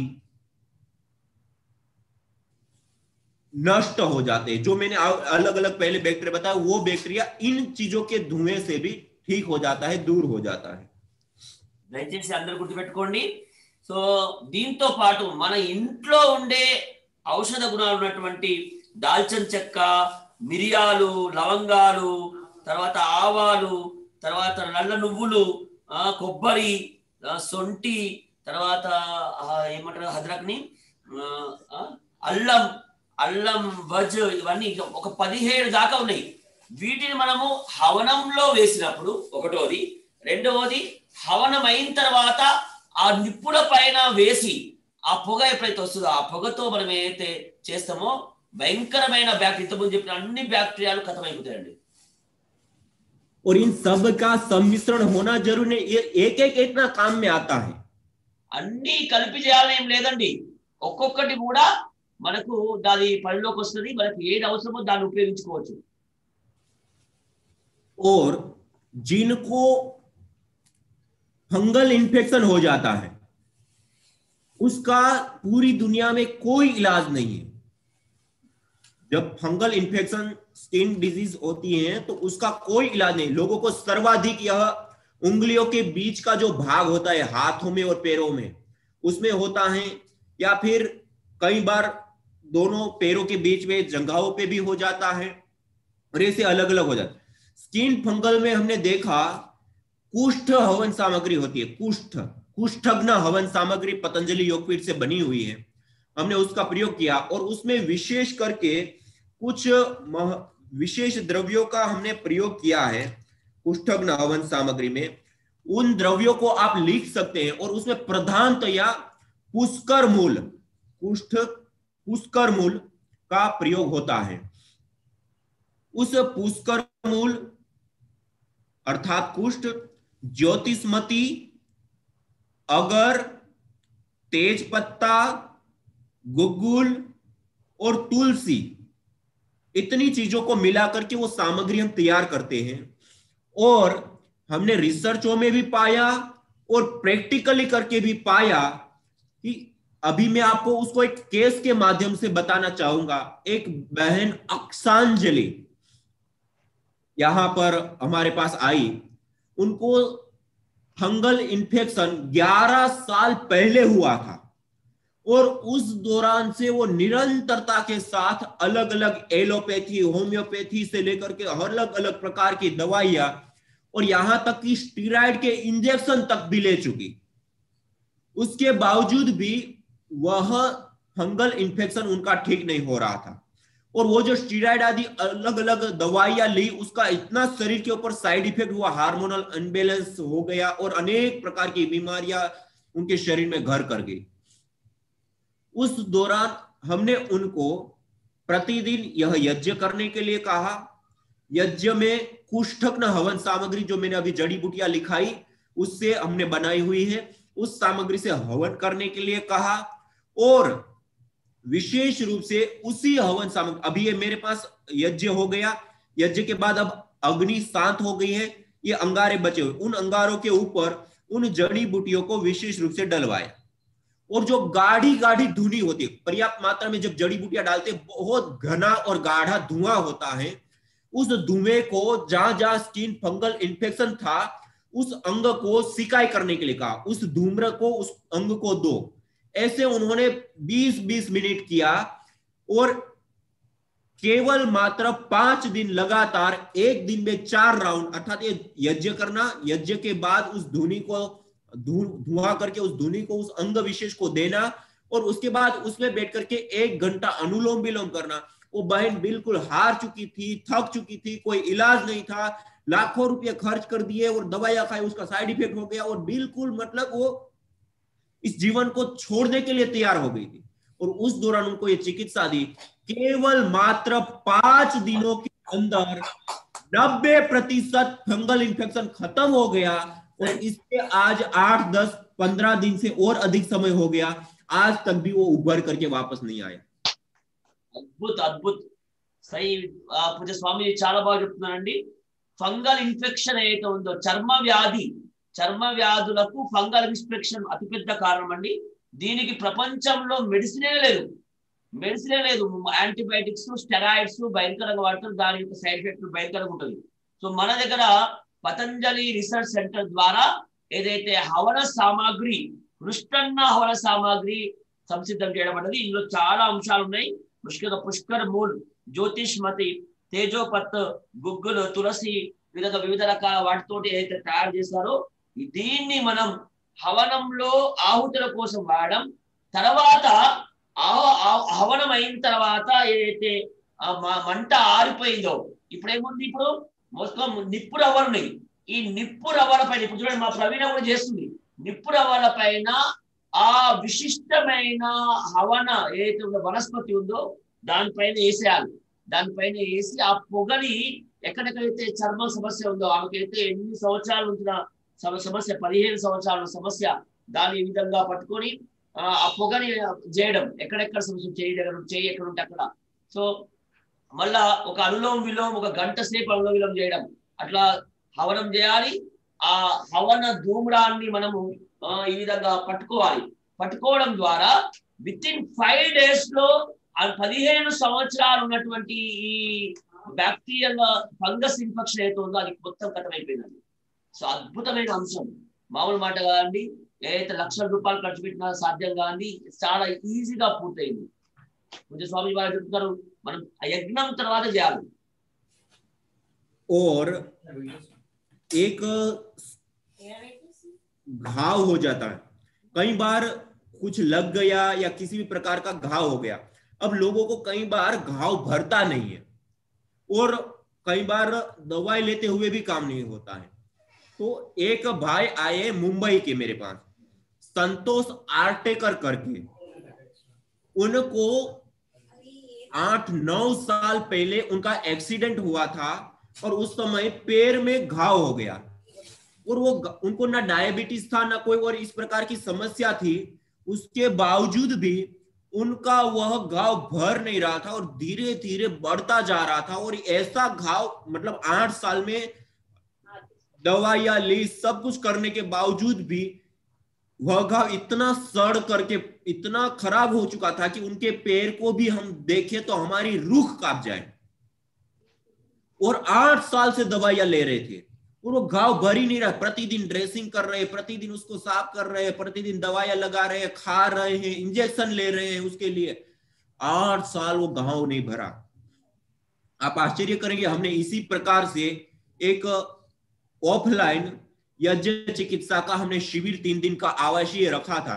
उसमें वो आए और उनको ये सारा बताया और उन्होंने प्रतिदिन यज्ञ करना शुरू किया। यज्ञ करते समय वो घाव को खुला रखा और यज्ञ के बाद जो अंगारे तैयार होते हैं, मैंने अंगारे तैयार कर दिए, आप देख सकते हैं। इन अंगारों के ऊपर मैंने जो जड़ी बूटियां डाली है, ऐसे जड़ी बूटियां डाल करके धूम्र करते हैं। तो उनको वच एक जड़ी बूटी होती है वच, उस वच की धुनी करने के लिए कहा और उस वच की धुनी में उस घाव को सिकाई करने के लिए कहा और धुनी घाव को देने के लिए कहा। जो घाव 8 साल से नहीं भर रहा था और बढ़ता ही जा रहा था और पच पड़ गया था, देखने पर हमारी रूह कांप जाए, वो घाव 2 महीने के अंदर भरने लगा और 3 से 4 महीने पूरे होते होते नई चमड़ी आ गई। అద్భుతం. సో మనం ఇంకా ఆశ్చర్యపోతామండి. ఒక సంతోష్ అనే వ్యక్తి ఉన్నాడండి. ఆయనకైతే ఎంత భయంకరంగా అంటే దెబ్బ తాకి కొన్నిసార్లు అయితే దెబ్బ తాకినాక ఆ దెబ్బ ఆరనే ఆరదు, ఎంత ప్రయత్నం చేసినా ఆరదు. అసలు దెబ్బ ఇంత ఇంత ఇంత ఇంత అది మురిగిపోయి భయంకరంగా అవుతుంది, నిజంగా తట్టుకోలేకపోతాము. సో ఎంత ప్రయత్నం చేసినా కాలేదు. అట్లాంటిది 8 సంవత్సరాల నుంచి ఆ దెబ్బ పెరిగి మొత్తం భయంకరంగా అయినటువంటి దాన్ని కూడా మా దగ్గరికి యజ్ఞంకి వచ్చిన తర్వాత నేను వారికి చెప్పాను. ముఖ్యంగా వచ అనే జడిబూటి తోటి హవనం చేసి ఆ తర్వాత ఆ నిప్పుల పైన అది వేసి ఎక్కడైతే దెబ్బ తాకిందో ఆ దెబ్బ తాకిన దగ్గర రోజు ఆ పొగని పట్టడం ద్వారా ఆ తర్వాత ప్రాణాయామ చేయడం ద్వారా అద్భుతమైన రిజల్ట్ వచ్చిందండి. 8 సంవత్సరాల నుంచి పోయినటువంటి దాన్ని చాలా ఈజీగా తగ్గగలిగామండి. बहुत అద్భుతమైన మిరాకిల్ ఇది. और जिनको साइनस की प्रॉब्लम है, साइनस की जिनको प्रॉब्लम होती है, उस साइनस की प्रॉब्लम वाले भी इस वच की धुनी लेने पर और वच के साथ काली मिर्च, सौंठ, नागरमोथा, काली मिर्च, सौंठ, नागरमोथा और वच, इनको मिलाकर के चूर्ण बना ले और उस चूर्ण को गाय के घी से युक्त कर दे और यज्ञ करे। यज्ञ के बाद अंगारों के ऊपर उन चूर्ण को थोड़ी मात्रा में डाले और उसकी देखो ये जो धुनी निकल रही है, इस प्रकार से जब धुनी निकलती है हवन कुंड को पास में रख करके इसमें अनुलोम विलोम और कपाल भाती प्राणायाम कराते हैं। जब इस प्रकार अनुलोम विलोम कपाल भाती प्राणायाम इस धुनी में कराते हैं तो हमने देखा कि जिनको बहुत बड़ी मात्रा में साइनस की प्रॉब्लम बढ़ चुकी है, ऑपरेशन करने के बाद भी वो काबू में नहीं आती, वापस ऑपरेशन करना पड़ता है और उनको एक स्वर बंद हो जाता है तो पूरे शरीर में मतलब बेचैनी सा होने लगता है, हार्मोनल अनबैलेंस होने लगता है और रात्रि को सो नहीं पाते हैं, घबराहट सी होने लगती है, चिड़चिड़ापन हो जाता है, कई सारी प्रकार की कॉम्प्लिकेशन शुरू हो जाती है। और जो गंभीर अवस्था में साइनस के रोगी चले जाते हैं उनको भी इस चूर्ण की धुनी यज्ञ पहले और यज्ञ करने के बाद इस चूर्ण की धुनी कराने पर वो केवल 3 से 7 दिन में बहुत बड़ी राहत महसूस करते हैं और 3 महीने जिन्होंने लगातार कर लिया उनकी साइनस की प्रॉब्लम ही खत्म हो जाती है। बहुत बढ़िया, बहुत बढ़िया. कई लोग ये सफर कर रहे, చాలా మందికి ఏదైతే సైనస్ సమస్య ఉందో సైనస్ సమస్యకి అత్యంత సులువైన మార్గం ఈ యజ్ఞం ద్వారా సాధ్యమండి. ముఖ్యంగా ఏదైతే ఇంతకుముందు మనం చెప్పాం కదా వచ్ జడిబూటి, దాంతో పాటు మిరియాలు, సొంటి, నాగర్మోత, ఈ 4ంటిని కలిపి చూర్ణం చేసి అందులో కొద్దిగా ఆవు నెయ్యి కలిపి మనము దాంతో యజ్ఞం చేయాలి, ఆహుతి చేయాలి. ఆ తర్వాత ఏదైతే నిప్పులు ఉన్నాయో ఆ అగ్ని నిప్పులు, ఆ నిప్పుల పైన కూడా ఇవి వేసి ఆ పొగని తీసుకుంటూ ప్రాణాయామ చేయాలి. అలా ప్రాణాయామ చేస్తే అద్భుతమండి, మీరు నమ్మరు. సైనస్ ఏదైతే ఉందో సంవత్సరాల తరబడి ఉన్న సైనస్ ఏదైతే రాత్రి నిద్ర పట్టదు, భయంకరమైన మానసిక స్థితి ఉంటది, అలాంటి సైనస్ కూడా ఈజీగా తీసివే అటు మీరు ఒక 3 నెలలు చేసానికి మొత్తం వెళ్ళిపోతుందండి. మొత్తమే సైనస్ మనం తగ్గించుకోవచ్చు. అద్భుతమైనటువంటి మార్గం ఉంది. एक मिर्गी रोग होता है, मिर्गी मानसिक असंतुलन या मस्तिष्क का पोषण ठीक से ना हो पाने के कारण होता है और मिर्गी के रोगियों को हमने देखा कि जो भयंकर अवस्था में भी मिर्गी होती हैं वह भी बहुत कम समय में ठीक होते हुए, और उसके लिए जो विशेष जड़ी बूटियां का जो हम प्रयोग करते हैं वो जड़ी बूटी आप लिख ले, यह जो अपने पीआरआई से अनुसंधान पूर्वक तैयार हुई जो जड़ी बूटी का नाम है वह है ज्योतिषमत्यादि हवन सामग्री। उस ज्योतिषमत्यादि हवन सामग्री के अंदर ज्योतिषमती, शंख पुष्पी, ब्राह्मी,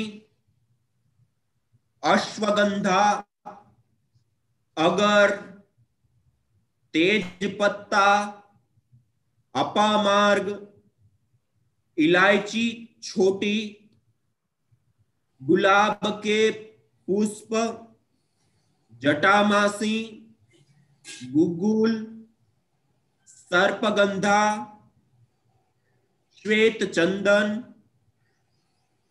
पिप्पल, तालिसपत्र, वच, कूठ, ये कुछ जड़ी बूटियों का सम्मिश्रण करके ज्योतिषमत्यादि हवन सामग्री बनाई है।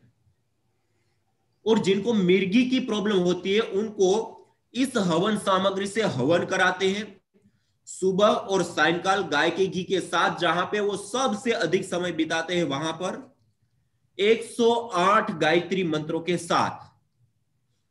और हवन के पश्चात इन्हीं जड़ी बूटियों तथा गुगुल, गाय का घृत और वच, इनकी धुनी कराते हैं अंगारों के ऊपर डाल करके। गुगुल, गाय का घी, वच और यही सामग्री को अंगारों के ऊपर डाल करके धुनी कराते हैं। और उस वायुमंडल में उनको रहने के लिए बोलते हैं, उसमें बैठने के लिए बोलते हैं, उसमें प्राणायाम जो कर सकते हैं वो प्राणायाम करने के लिए बोलते हैं। और हमने देखा ऐसे करने पर जिनको 4-4 सालों से मिर्गी के दौरे आ रहे हैं, जिनको 8-8, 6-6 सालों से मिर्गी के दौरे आते हैं, वो इस प्रकार यज्ञ और ये करने पर कुछ चंद दिनों में ही ठीक हो जाते हैं। చాలా అద్భుతమైన రిజల్ట్ అండి। మన దగ్గర చాలా మందికి సమస్య ఉంది। ఇప్పుడు నేను మేడ్చలో చూశాను, మా మలారెడ్డి వాళ్ళ అక్క వాళ్ళకి చాలా మందిని చూశాను, ఫిట్స్ వస్తాయండి। ఇది మిరిగి అంటే ఏంది, ఎపిలెప్సీ పోయినా తో ఎపిలెప్సీ ఎపిలెప్సీ ఫిట్స్ వచ్చేసి పడిపోతుంటారు చాలా భయంకరంగా। 4 సంవత్సరాలు నేనైతే మా దగ్గర కాలకాల దగ్గర ఒక చెల్లె అయితే భయంకరంగా చనిపోయింది ఆ అమ్మాయి। వాళ్ళ ఎగ్జామ్ అసలు మనం చూడలేము, ఎప్పుడు పడిపోతుందో తెలియదు, ఎప్పుడు ఏం చేస్తుందో తెలియదు, రాత్రిపూట ఇష్టం వచ్చి పడిపోతారు। అట్లాంటి భయంకరమైన ఫిట్స్ ఉన్న వాళ్ళకు కూడా మన ఏదైతే అద్భుతమైన ఏ హవన సామాగ్రి తయారు చేయడం జరిగింది, జ్యోతిష్మత్య అనే హవన సామాగ్రి ఉందండి। అందులో చాలా రకాల జడిబుట్టి ఉంది। అందులో జ్యోతిర్మతి, శంఖ పుష్ప, బ్రాహ్మి, అశ్వగంధ, అగర్, తేజపత్తి, అపమార్గ, ఇలాచి, గులాబీ పుష్ప, తర్వాత వేరు, గుగ్గులు, సర్పగంధ, శ్వేతాచందన, పిప్పలు, చాలా వచ్చ, ఇవన్నీ కూడా కలిపినటువంటి ఈ హవన సామాగ్రితోటి యజ్ఞం చేయడం। తర్వాత ఎక్కడైతే ఉంటాడో, ఎక్కడైతే ఎక్కువసేపు టైం గడుపుతారో అక్కడ చేయాలి యజ్ఞం, అదే ఇంట్లో। మరియు పొద్దున సాయంత్రం యజ్ఞం చేయాలి। తర్వాత ఆ నిప్పుల పైన ఈ గుగ్గులు వచ్చ, తర్వాత నెయ్యి వేసి ఆ పొగని పట్టుకోవాలి, మంచిగా ప్రాణాయామం చేయాలి, కంటిన్యూ ప్రాణాయామం చేయాలి। అట్లా రెగ్యులర్ గా చేయడం వల్ల తక్కువ సమయంలో సంవత్సరాల నుంచి వచ్చే ఫిట్స్ ని కూడా తక్కువ సమయంలో తప్పనిసరిగా తీసేయగలుగుతామండి। అట్లా చాలా అనుభవాలు ఉన్నాయి। దయచేసి అందరికి చెప్పండి, ఈ యజ్ఞ సామాగ్రి తెప్పించి ఉదయం సాయంత్రం మనం ఇంట్లోనే యజ్ఞం చేసి చేయడం ద్వారా ఫిట్స్ 100% తీసేయగలము। ఇది మిరాకిల్। और मिर्गी का एक मैं चमत्कारी उदाहरण आपके सामने रखना चाहता हूं। एक बेटा आया राजस्थान सीकर से। उनको बचपन से मस्तिष्क का अच्छे से पोषण ना होने के कारण बचपन से ही मस्तिष्क थोड़ा मंगोल टाइप का, और उनको एक दिन में मिर्गी के 20-25 से लेकर के 30 से 35 दौरे आते थे एक दिन में। आज तक हमने बहुत सारे केस देखे हैं, लेकिन उसमें सप्ताह में 1-2 बार दौरा आ गया, 10 दिन, 15 दिन, महीने या साल में 1-2 दौरा आ गया, ऐसे केस होते हैं। लेकिन ये पहला केस हमने देखा कि एक दिन में 25 से लेकर के 35 तक दौरे आना, और इतनी भयंकर अवस्था उनकी थी कि वो बेड से नीचे नहीं उतर पा रहा था, क्योंकि वो मिर्गी का दौरा आता है तुरंत गिर जाता है, और बाथरूम आदि सारी क्रियाएं भी उनके साथ रह करके करानी पड़ती थी। और आप आश्चर्य करेंगे, उनको हमने समझाया, बताया, और एक ज्योतिष इत्यादि हवन सामग्री से हवन करने के लिए कहा। और पिछले 15-17 सालों से, वो जब से वो पैदा हुआ तब से ये प्रॉब्लम में था, तब से वो उपचार ले रहे हैं, अभी तक कोई इंप्रूव नहीं आया, किसी भी प्रकार का कोई परिणाम नहीं मिला। और उनको हमने कहा कि सुबह शाम आप 1-1 घंटा यज्ञ कीजिए और इसमें ज्योतिष इत्यादि हवन सामग्री का विशेष रूप से प्रयोग कीजिए। उसके बाद जो धुनी के लिए आपको अभी लिखा है वो सब धुनी करने के लिए बोला। और उनकी श्रद्धा जिस प्रकार से बढ़ी, उन्होंने पहले कहा कि हम शुरुआत अनुष्ठान के साथ करेंगे और हम 8-8 घंटा प्रतिदिन यज्ञ करेंगे पहले 10 दिन। और उन्होंने यहां से संकल्प लेकर के जड़ी बूटियां सामग्री सब कुछ लेकर के गए और घर में जाकर के पहले ही दिन से उन्होंने 8 घंटा, सुबह 8 बजे के लेकर के शाम को 4 बजे तक बिना खाए पिए जल लिए 8 घंटा उन्होंने यज्ञ करना शुरू किया। और आप आश्चर्य करेंगे, पहले दिन जो उनको 25 से लेके 35 दौरे आते थे, पहले ही दिन यज्ञ करने पर कई 8 से 10 ही दौरे आए, दूसरे दिन बिल्कुल नहीं आए, तीसरे दिन 2-3 दौरे आए। और आज वो 25 तारीख को गए थे यहां से, कल 25 तारीख थी, 1 महीना पूरा हो गया। और वो 10 दिन उन्होंने 8-8 घंटे यज्ञ किया, और उसके बाद सुबह शाम वो आधा घंटा यज्ञ कर रहे हैं और धुनी आदि कर रहे हैं। आज 1 महीना हो गया, एक दौरा नहीं आ रहा, जो जन्म से 25 सालों से, कई सालों से आ रहे थे। అద్భుతమైన అనుభవం అండి, అద్భుతమైన అనుభవం. మనం నిన్న చూసాము, రాజస్థాన్ నుంచి అయితే ఒక తమ్ముడు ఉన్నాడో, వాళ్ళకి చిన్నప్పటి నుంచి కొద్దిగా ఎక్కువ పట్టించుకోకపోవడం వల్ల ఈ మెదడుకు సంబంధించింది ఏదైతే ఫిట్స్ అయితే ఉందో, ఎపిలెప్సీ, సో భయంకరమైన రోగం. మనమైతే జనరల్ గా ఏం చూస్తామంటే వారంలో ఒకసారో లేకపోతే సంవత్సరంలో ఒకసారో ఈ ఫిట్స్ వచ్చే వాళ్ళని చూస్తాం. కానీ ఈ పిల్లవానికి ఎట్లా అంటే రోజుకు 25 నుంచి 35 సార్లు ఫిట్స్ వస్తుండే. వాడు ఎప్పుడు పడిపోతాడో తెలియదు, ఎప్పుడు ఏం చేస్తాడో తెలియదు. ఈవెన్ టాయిలెట్ పోవాలంటే కూడా ఒక భయంకరంగా ఉంటుండే, రాత్రి పడుకునే ఒకడు ఉంటుండే, బెడ్ నుంచి రాకపోతుండే. అట్లాంటివి భయంకరమైనటువంటి ఫిట్స్ వచ్చే పిల్లవాడికి మనం చెప్పాం, మీరు యజ్ఞం చేయండి, మీరు ఈ జ్యోతిష్మతి ఏదైతే ఉందో దీన్ని ఉపయోగించి, జ్యోతిష్మతి అది ఏదైతే హవన సామగ్రి ఉపయోగించి చేయమని చెప్పాం. ఆయన అన్ని తీసుకుపోయారు. తీసుకుపోయి, ఇది రీసెంట్ జరిగింది, తీసుకుపోయి అయితే యజ్ఞం చేశారో కంటిన్యూగా 8 గంటలు యజ్ఞం చేసేవారు. తిండి లేకుండా పొద్దున 8 నుంచి స్టార్ట్ చేస్తే సాయంత్రం 4 గంటల వరకు చేసేవాళ్ళు. ఆ తర్వాత అది పట్టుకునే వాళ్ళు, ఎక్కడైతే ఉంటారో అక్కడ అద్భుతంగా ప్రాణాయామం చేసేవాళ్ళు. మీరు నమ్మరు, అదైతే స్టార్ట్ చేస్తారో 8 గంటలు, మొదటి రోజే 25-30 సార్లు వచ్చేది, 8 సార్లు ఇట్లా వచ్చింది. ఆ తర్వాత రెండవ రోజు తగ్గిపోయింది, మూడవ రోజు ఆల్మోస్ట్ 2 సార్లు వచ్చింది. మీరు నమ్మరు, ఒక నెల అవుతుంది ఇప్పుడు, నెల రోజుల నుంచి అసలు వాళ్ళకు ఫిట్స్ రాలేవు. ఏళ్ళ నుంచి వచ్చే ఇది నెల రోజుల నుంచి ఫిట్స్ రాలేదండి. రీసెంట్ ఇది అద్భుతమైన రిజల్ట్, మీరు నమ్మరు. అట్లాంటి రిజల్ట్, మీరు ఇది చమత్కారం నిజం చెప్పాలంటే. बहुत बड़ा अचीवमेंट है पूज्य स्वामी महाराज, आपको बहुत बहुत धन्यवाद. मामूली बात नहीं है, ये सच्ची बहुत बड़ा मिराकल है. अब समय हो गया है और आगे बढ़ाना है, अब पूर्णता की ओर ले जाना है, कल फिर आगे बढ़ाएंगे. हाँ, वैसे करेंगे पूज्य स्वामी महाराज. किसी को 1-2 प्रश्न लेना है तो 1-2 प्रश्न ले लेंगे, जिस किसी को भी लेना है. आप अनुमति दिया तो स्वामी महाराज, आपका समय है ना, 1-2 प्रश्न लेंगे क्या? जैसी आपकी अनुकूलता. సో అద్భుతమైన ఈ సెషన్ ని మనం చూసాం.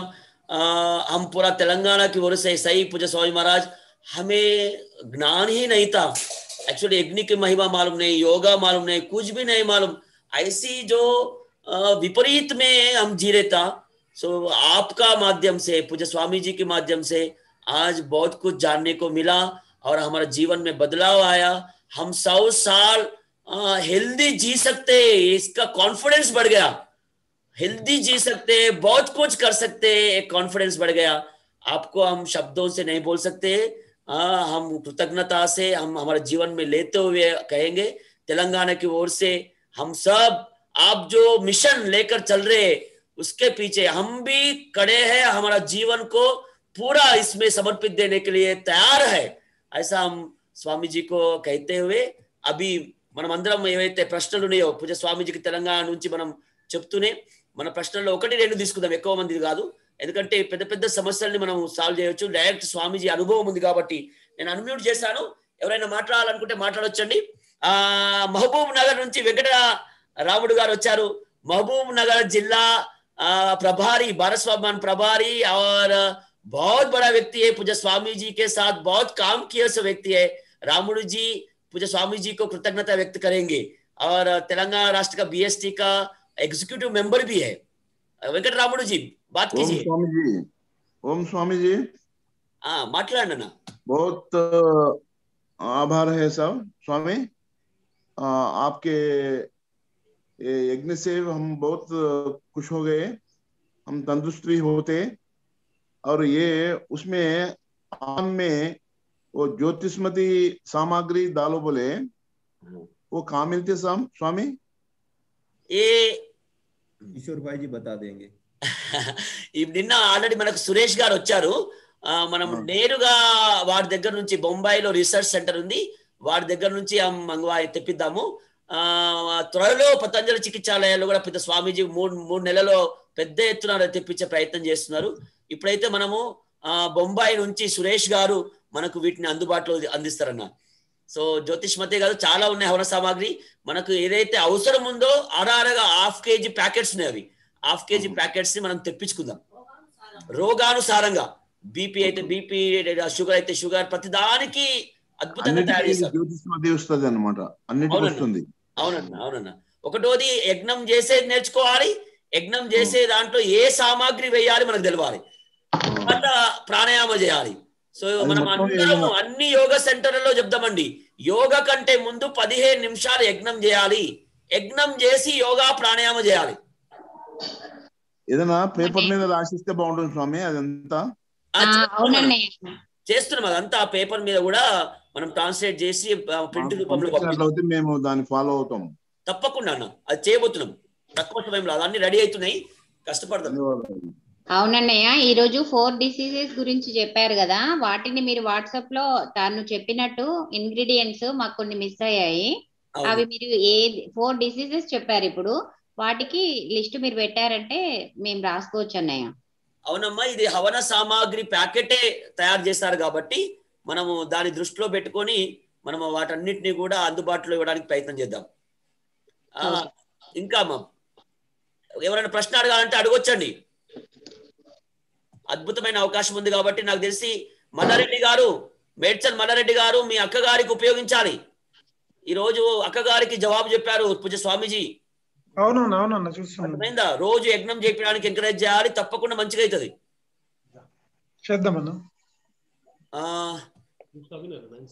ఇంకెవరైనా మాట్లాడతారండి? నేరెళ్ళ జ్యోతి గారు, నేరెళ్ళ జ్యోతి చెంగిచెర్ల.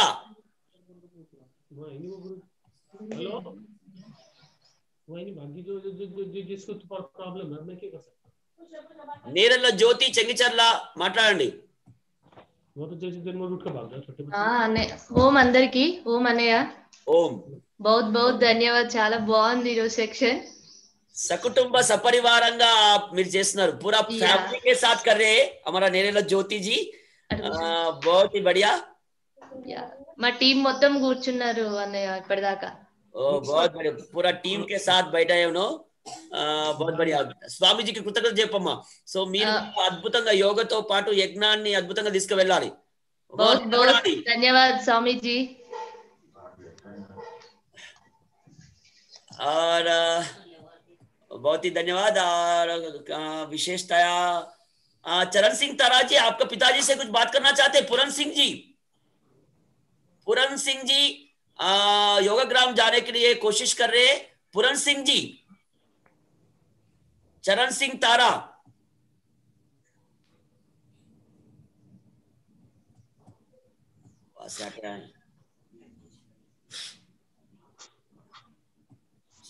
बहुत ही अच्छा, कई लोग इसमें जुड़े हैं. విశ్వనాథ్ మాజార్ గారు కంక్లూడ్ చేయండి. రాజిరెడ్డి గారు, विश्वनाथ महाजन कृतज्ञता చెప్పండి. तेलंगाना की ओर से हमारा विश्वनाथ महाजन जी बहुत ही अच्छा कर्मठ कार्यकर्ता है, बहुत अच्छा ये करे। पूज्य स्वामी जी को कृतज्ञता व्यक्त करेंगे। ఓం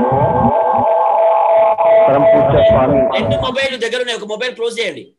మోకాళ్ళ నొప్పులకు परम ఎవరండి? पूज्य स्वामी रामदेव जी महाराज के पावन सानिध्य में स्वामी जी को शतकोटि प्रणाम करते हुए आचार्य बालकृष्ण जी के मार्गदर्शन में स्वामी यज्ञदेव जी का ये यज्ञ जो शिविर चल रहा है, हम बहुत ही सौभाग्य वाले हैं, क्योंकि परम पूज्य स्वामी रामदेव जी महाराज के योग यज्ञ और आयुर्वेद में यज्ञ से भी हम हमारा रोगों को हम मुक्ति दिला सकते हैं, ऐसा आश्वासन आज स्वामी यज्ञदेव से हमको मिला है।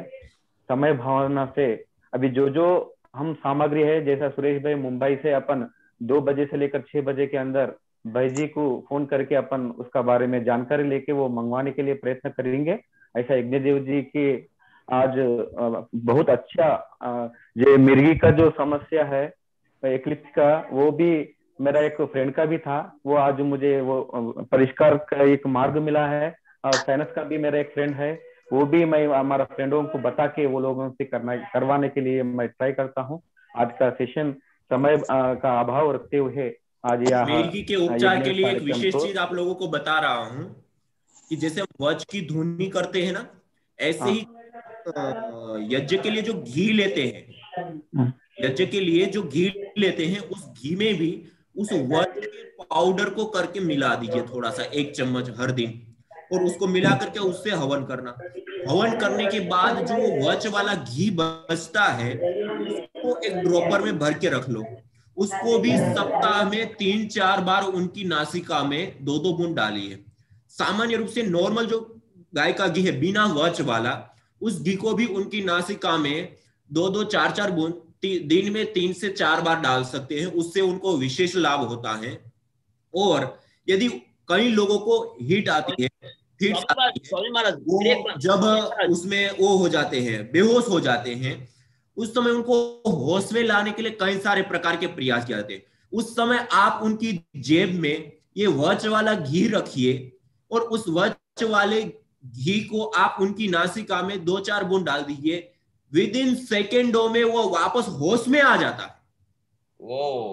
और वैसे ही वज्र की जड़ होती है, उसको उनकी जेब में रख दीजिए या फिर उनके साथी जो भी है उनको दे दीजिए।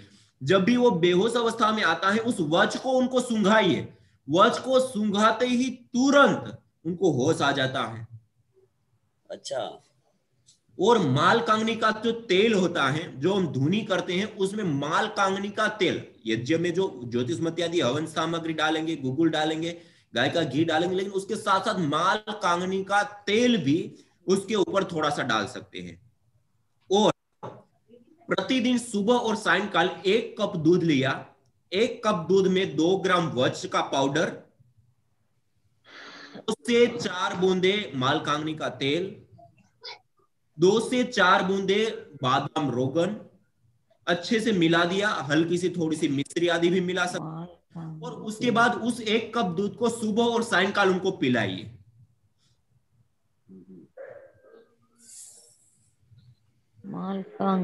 यज्ञ करने के बाद जो धुनी करते हैं, उस वायुमंडल में बैठ करके, यदि भाई का बताया जो उदाहरण, अब उनकी तो अवस्था ही नहीं थी, वो तो प्राणायाम करना कुछ उनके हाथ में था ही नहीं, फिर भी इतना लाभ हुआ। यदि वो प्राणायाम अनुलोम विलोम कर सकता है, भस्त्रिका कपालभाति आदि कर सकता है, तो उनको जरूर उस धुनी वाले वायुमंडल में बिठा करके प्राणायाम कराइए, और उस यज्ञ को उनके कमरे में कराइए, जहां पे उनका सबसे ज्यादा समय, और रात भर जहां उनका बीतता है वहां पे कराइए। बहुत अद्भुत, बहुत अद्भुत है। तो ये जो नाक में जो डालना है, सिर्फ वज्र का डालना है ना नाक में? हम जो यज्ञ करते हैं उसमें जो घी लेंगे ना पात्र में, हाँ, उसके अंदर पहले वज्र को पाउडर कर दो, कपड़े छन। ओके। उसमें से आधा चम्मच अर्थात 2-3 ग्राम उसके अंदर वो चूर्ण को डाल दो और हिला दो। ओके। उसी घी से हवन करना है। ओके। हवन करने के बाद थोड़ा सा बचता है, हाँ, उसको कपड़े से छान करके, ओके, या फिर वैसे ही थोड़ा सा हल्का सा गुनगुना गर्म करके, और उसको ड्रॉपर में भर लिया। अधिक मात्रा में उसमें वच पाउडर के रूप में नहीं होनी चाहिए, बिल्कुल बारीक होनी चाहिए, घिसी हुई, बिल्कुल बारीक पाउडर, कपड़े छन पाउडर। और उसको उनकी नासिका में दिन में एक आध बार, शुरुआत में 2-3 दिन तक, फिर उसके बाद 2-3-4 दिन में एक बार वो घी, और नॉर्मल रूप से जो सादा घी होता है बिना वच वाला, जो यज्ञ के बाद बचा हुआ बिना वच वाला, उसको वो प्रतिदिन 3 बार कम से कम डालें।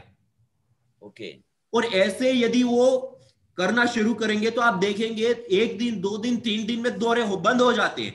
लेकिन जिन्होंने 2-3 महीने लगातार इस यज्ञ को कर लिया, उनको जीवन भर नहीं आते दौरे। बहुत बढ़िया, बहुत बढ़िया, अद्भुत अद्भुत ये है। सो ये वच को तेलुगु में क्या कहते हैं मुझे जानना पड़ेगा पहला। वो बहुत ही अच्छा है। ये सर्च करेंगे तो पता, वच बोलते हैं, वचा बोलते हैं, गूढ़ वच बोलते हैं, गूढ़ वच बोलते हैं। वो भी వచ్చాయి అంటట. సో అద్భుతమైందండి. ఎంత భయంకరమైన ఫిట్స్ ఉన్నా గానీ చాలా సింపుల్ టెక్నిక్ చెప్పాడు. ఈ వచ అనే ఈ మూలికని మనం ఏం చేయాలంటే ఫస్ట్ ఏదైతే అగ్నికి ఆహుతిస్తామో ఆ నెయ్యిలో కొద్ది పౌడర్ చేసి వేసి ఆ తర్వాత ఆ నెయ్యితో ఆహుతి ఇవ్వాలి. అంటే ఏదైతే మిగిలిన కొద్దిగా నెయ్యి ఉందో దాన్ని మనం యాక్చువల్లీ ఆ పౌడర్ కూడా బాగా సన్నగా మనం తీసి వడగట్టి వేస్తే చాలా బాగుంటది. ఆ మిగిలిన నెయ్యిలో మనము ఏదైతే ఉందో దాన్ని కొద్దిగా వేడి చేసుకొని చల్లార్చి దాన్ని మన ముక్కులో చూసి వేయచ్చు. అంతేకాకుండా చాలా అద్భుతమైన టెక్నిక్ చెప్పి మళ్ళొకసారి మనం అభ్యాసం చేద్దాం. ఈ టెక్నిక్ అనేది 100కు 100% ఉపయోగపడుతుందండి. ఎవరైతే భయంకరంగా ఫిట్స్ వచ్చి పడిపోతే, కాన్షియస్ లేకపోతే వాళ్ళ జోబులో ఈ వచ్చి పెట్టండి, వెంటనే కాన్షియస్నెస్ వస్తుంది. పక్క వాళ్ళ దగ్గర పెట్టండి. వచ్చ అద్భుతంగా పనిచేస్తారండి. ఈ వచ అనేటువంటి మూలిక, దీన్ని మనం ఉపయోగించాలి. సో మనము ఫ్యూచర్ లో మనం ఆలోచిద్దాం. ఈ ఎపిలెప్సీకి సంబంధించి అద్భుతమైన మార్గం మనకు దొరికింది. సో बहुत ही धन्यवाद पूज्य स्वामी महाराज, आपका अनुमति से। आइए सभी लोग सीधे बैठते हुए आज अब शांति पाठ की ओर आगे बढ़ते हैं। आज सत्र को विराम या पूर्णता की ओर आगे बढ़ाते हैं। सभी सीधे बैठते हुए परमपिता परमात्मा को याद करते हुए प्रभु से प्रार्थना करते हैं, प्रभु सब जगह पे शांति हो, जल में शांति हो, थल में शांति हो, गगन में शांति हो, वन उपवन में शांति हो, समस्त चराचर जड़ चेतन में शांति हो, और वही शांति हमारे भीतर भी स्थापित हो। इसी प्रार्थना के साथ ओम द्यौः शांति अंतरिक्षं शांति पृथ्वी शांतिरापः शांतिरोषधयः शांतिः वनस्पतयः शांतिर्विश्वे देवा शांतिर्ब्रह्म शांतिः सर्वगं शांति शांतिरेव शांति सामा शांतिरेधि। ओम शांति शांति शांति ही ओम। सभी को सादर नमस्ते प्रणाम। हम सभी एक साथ हाथ जोड़कर पूज्य स्वामी जी महाराज को हम धन्यवाद करेंगे। ओम श्री गुरुभ्यो नमः। बोलो भारत माता की जय। वंदे మాతరం, వందే మాతరం. అందరికీ పేరు పేరున ధన్యవాదాలండి.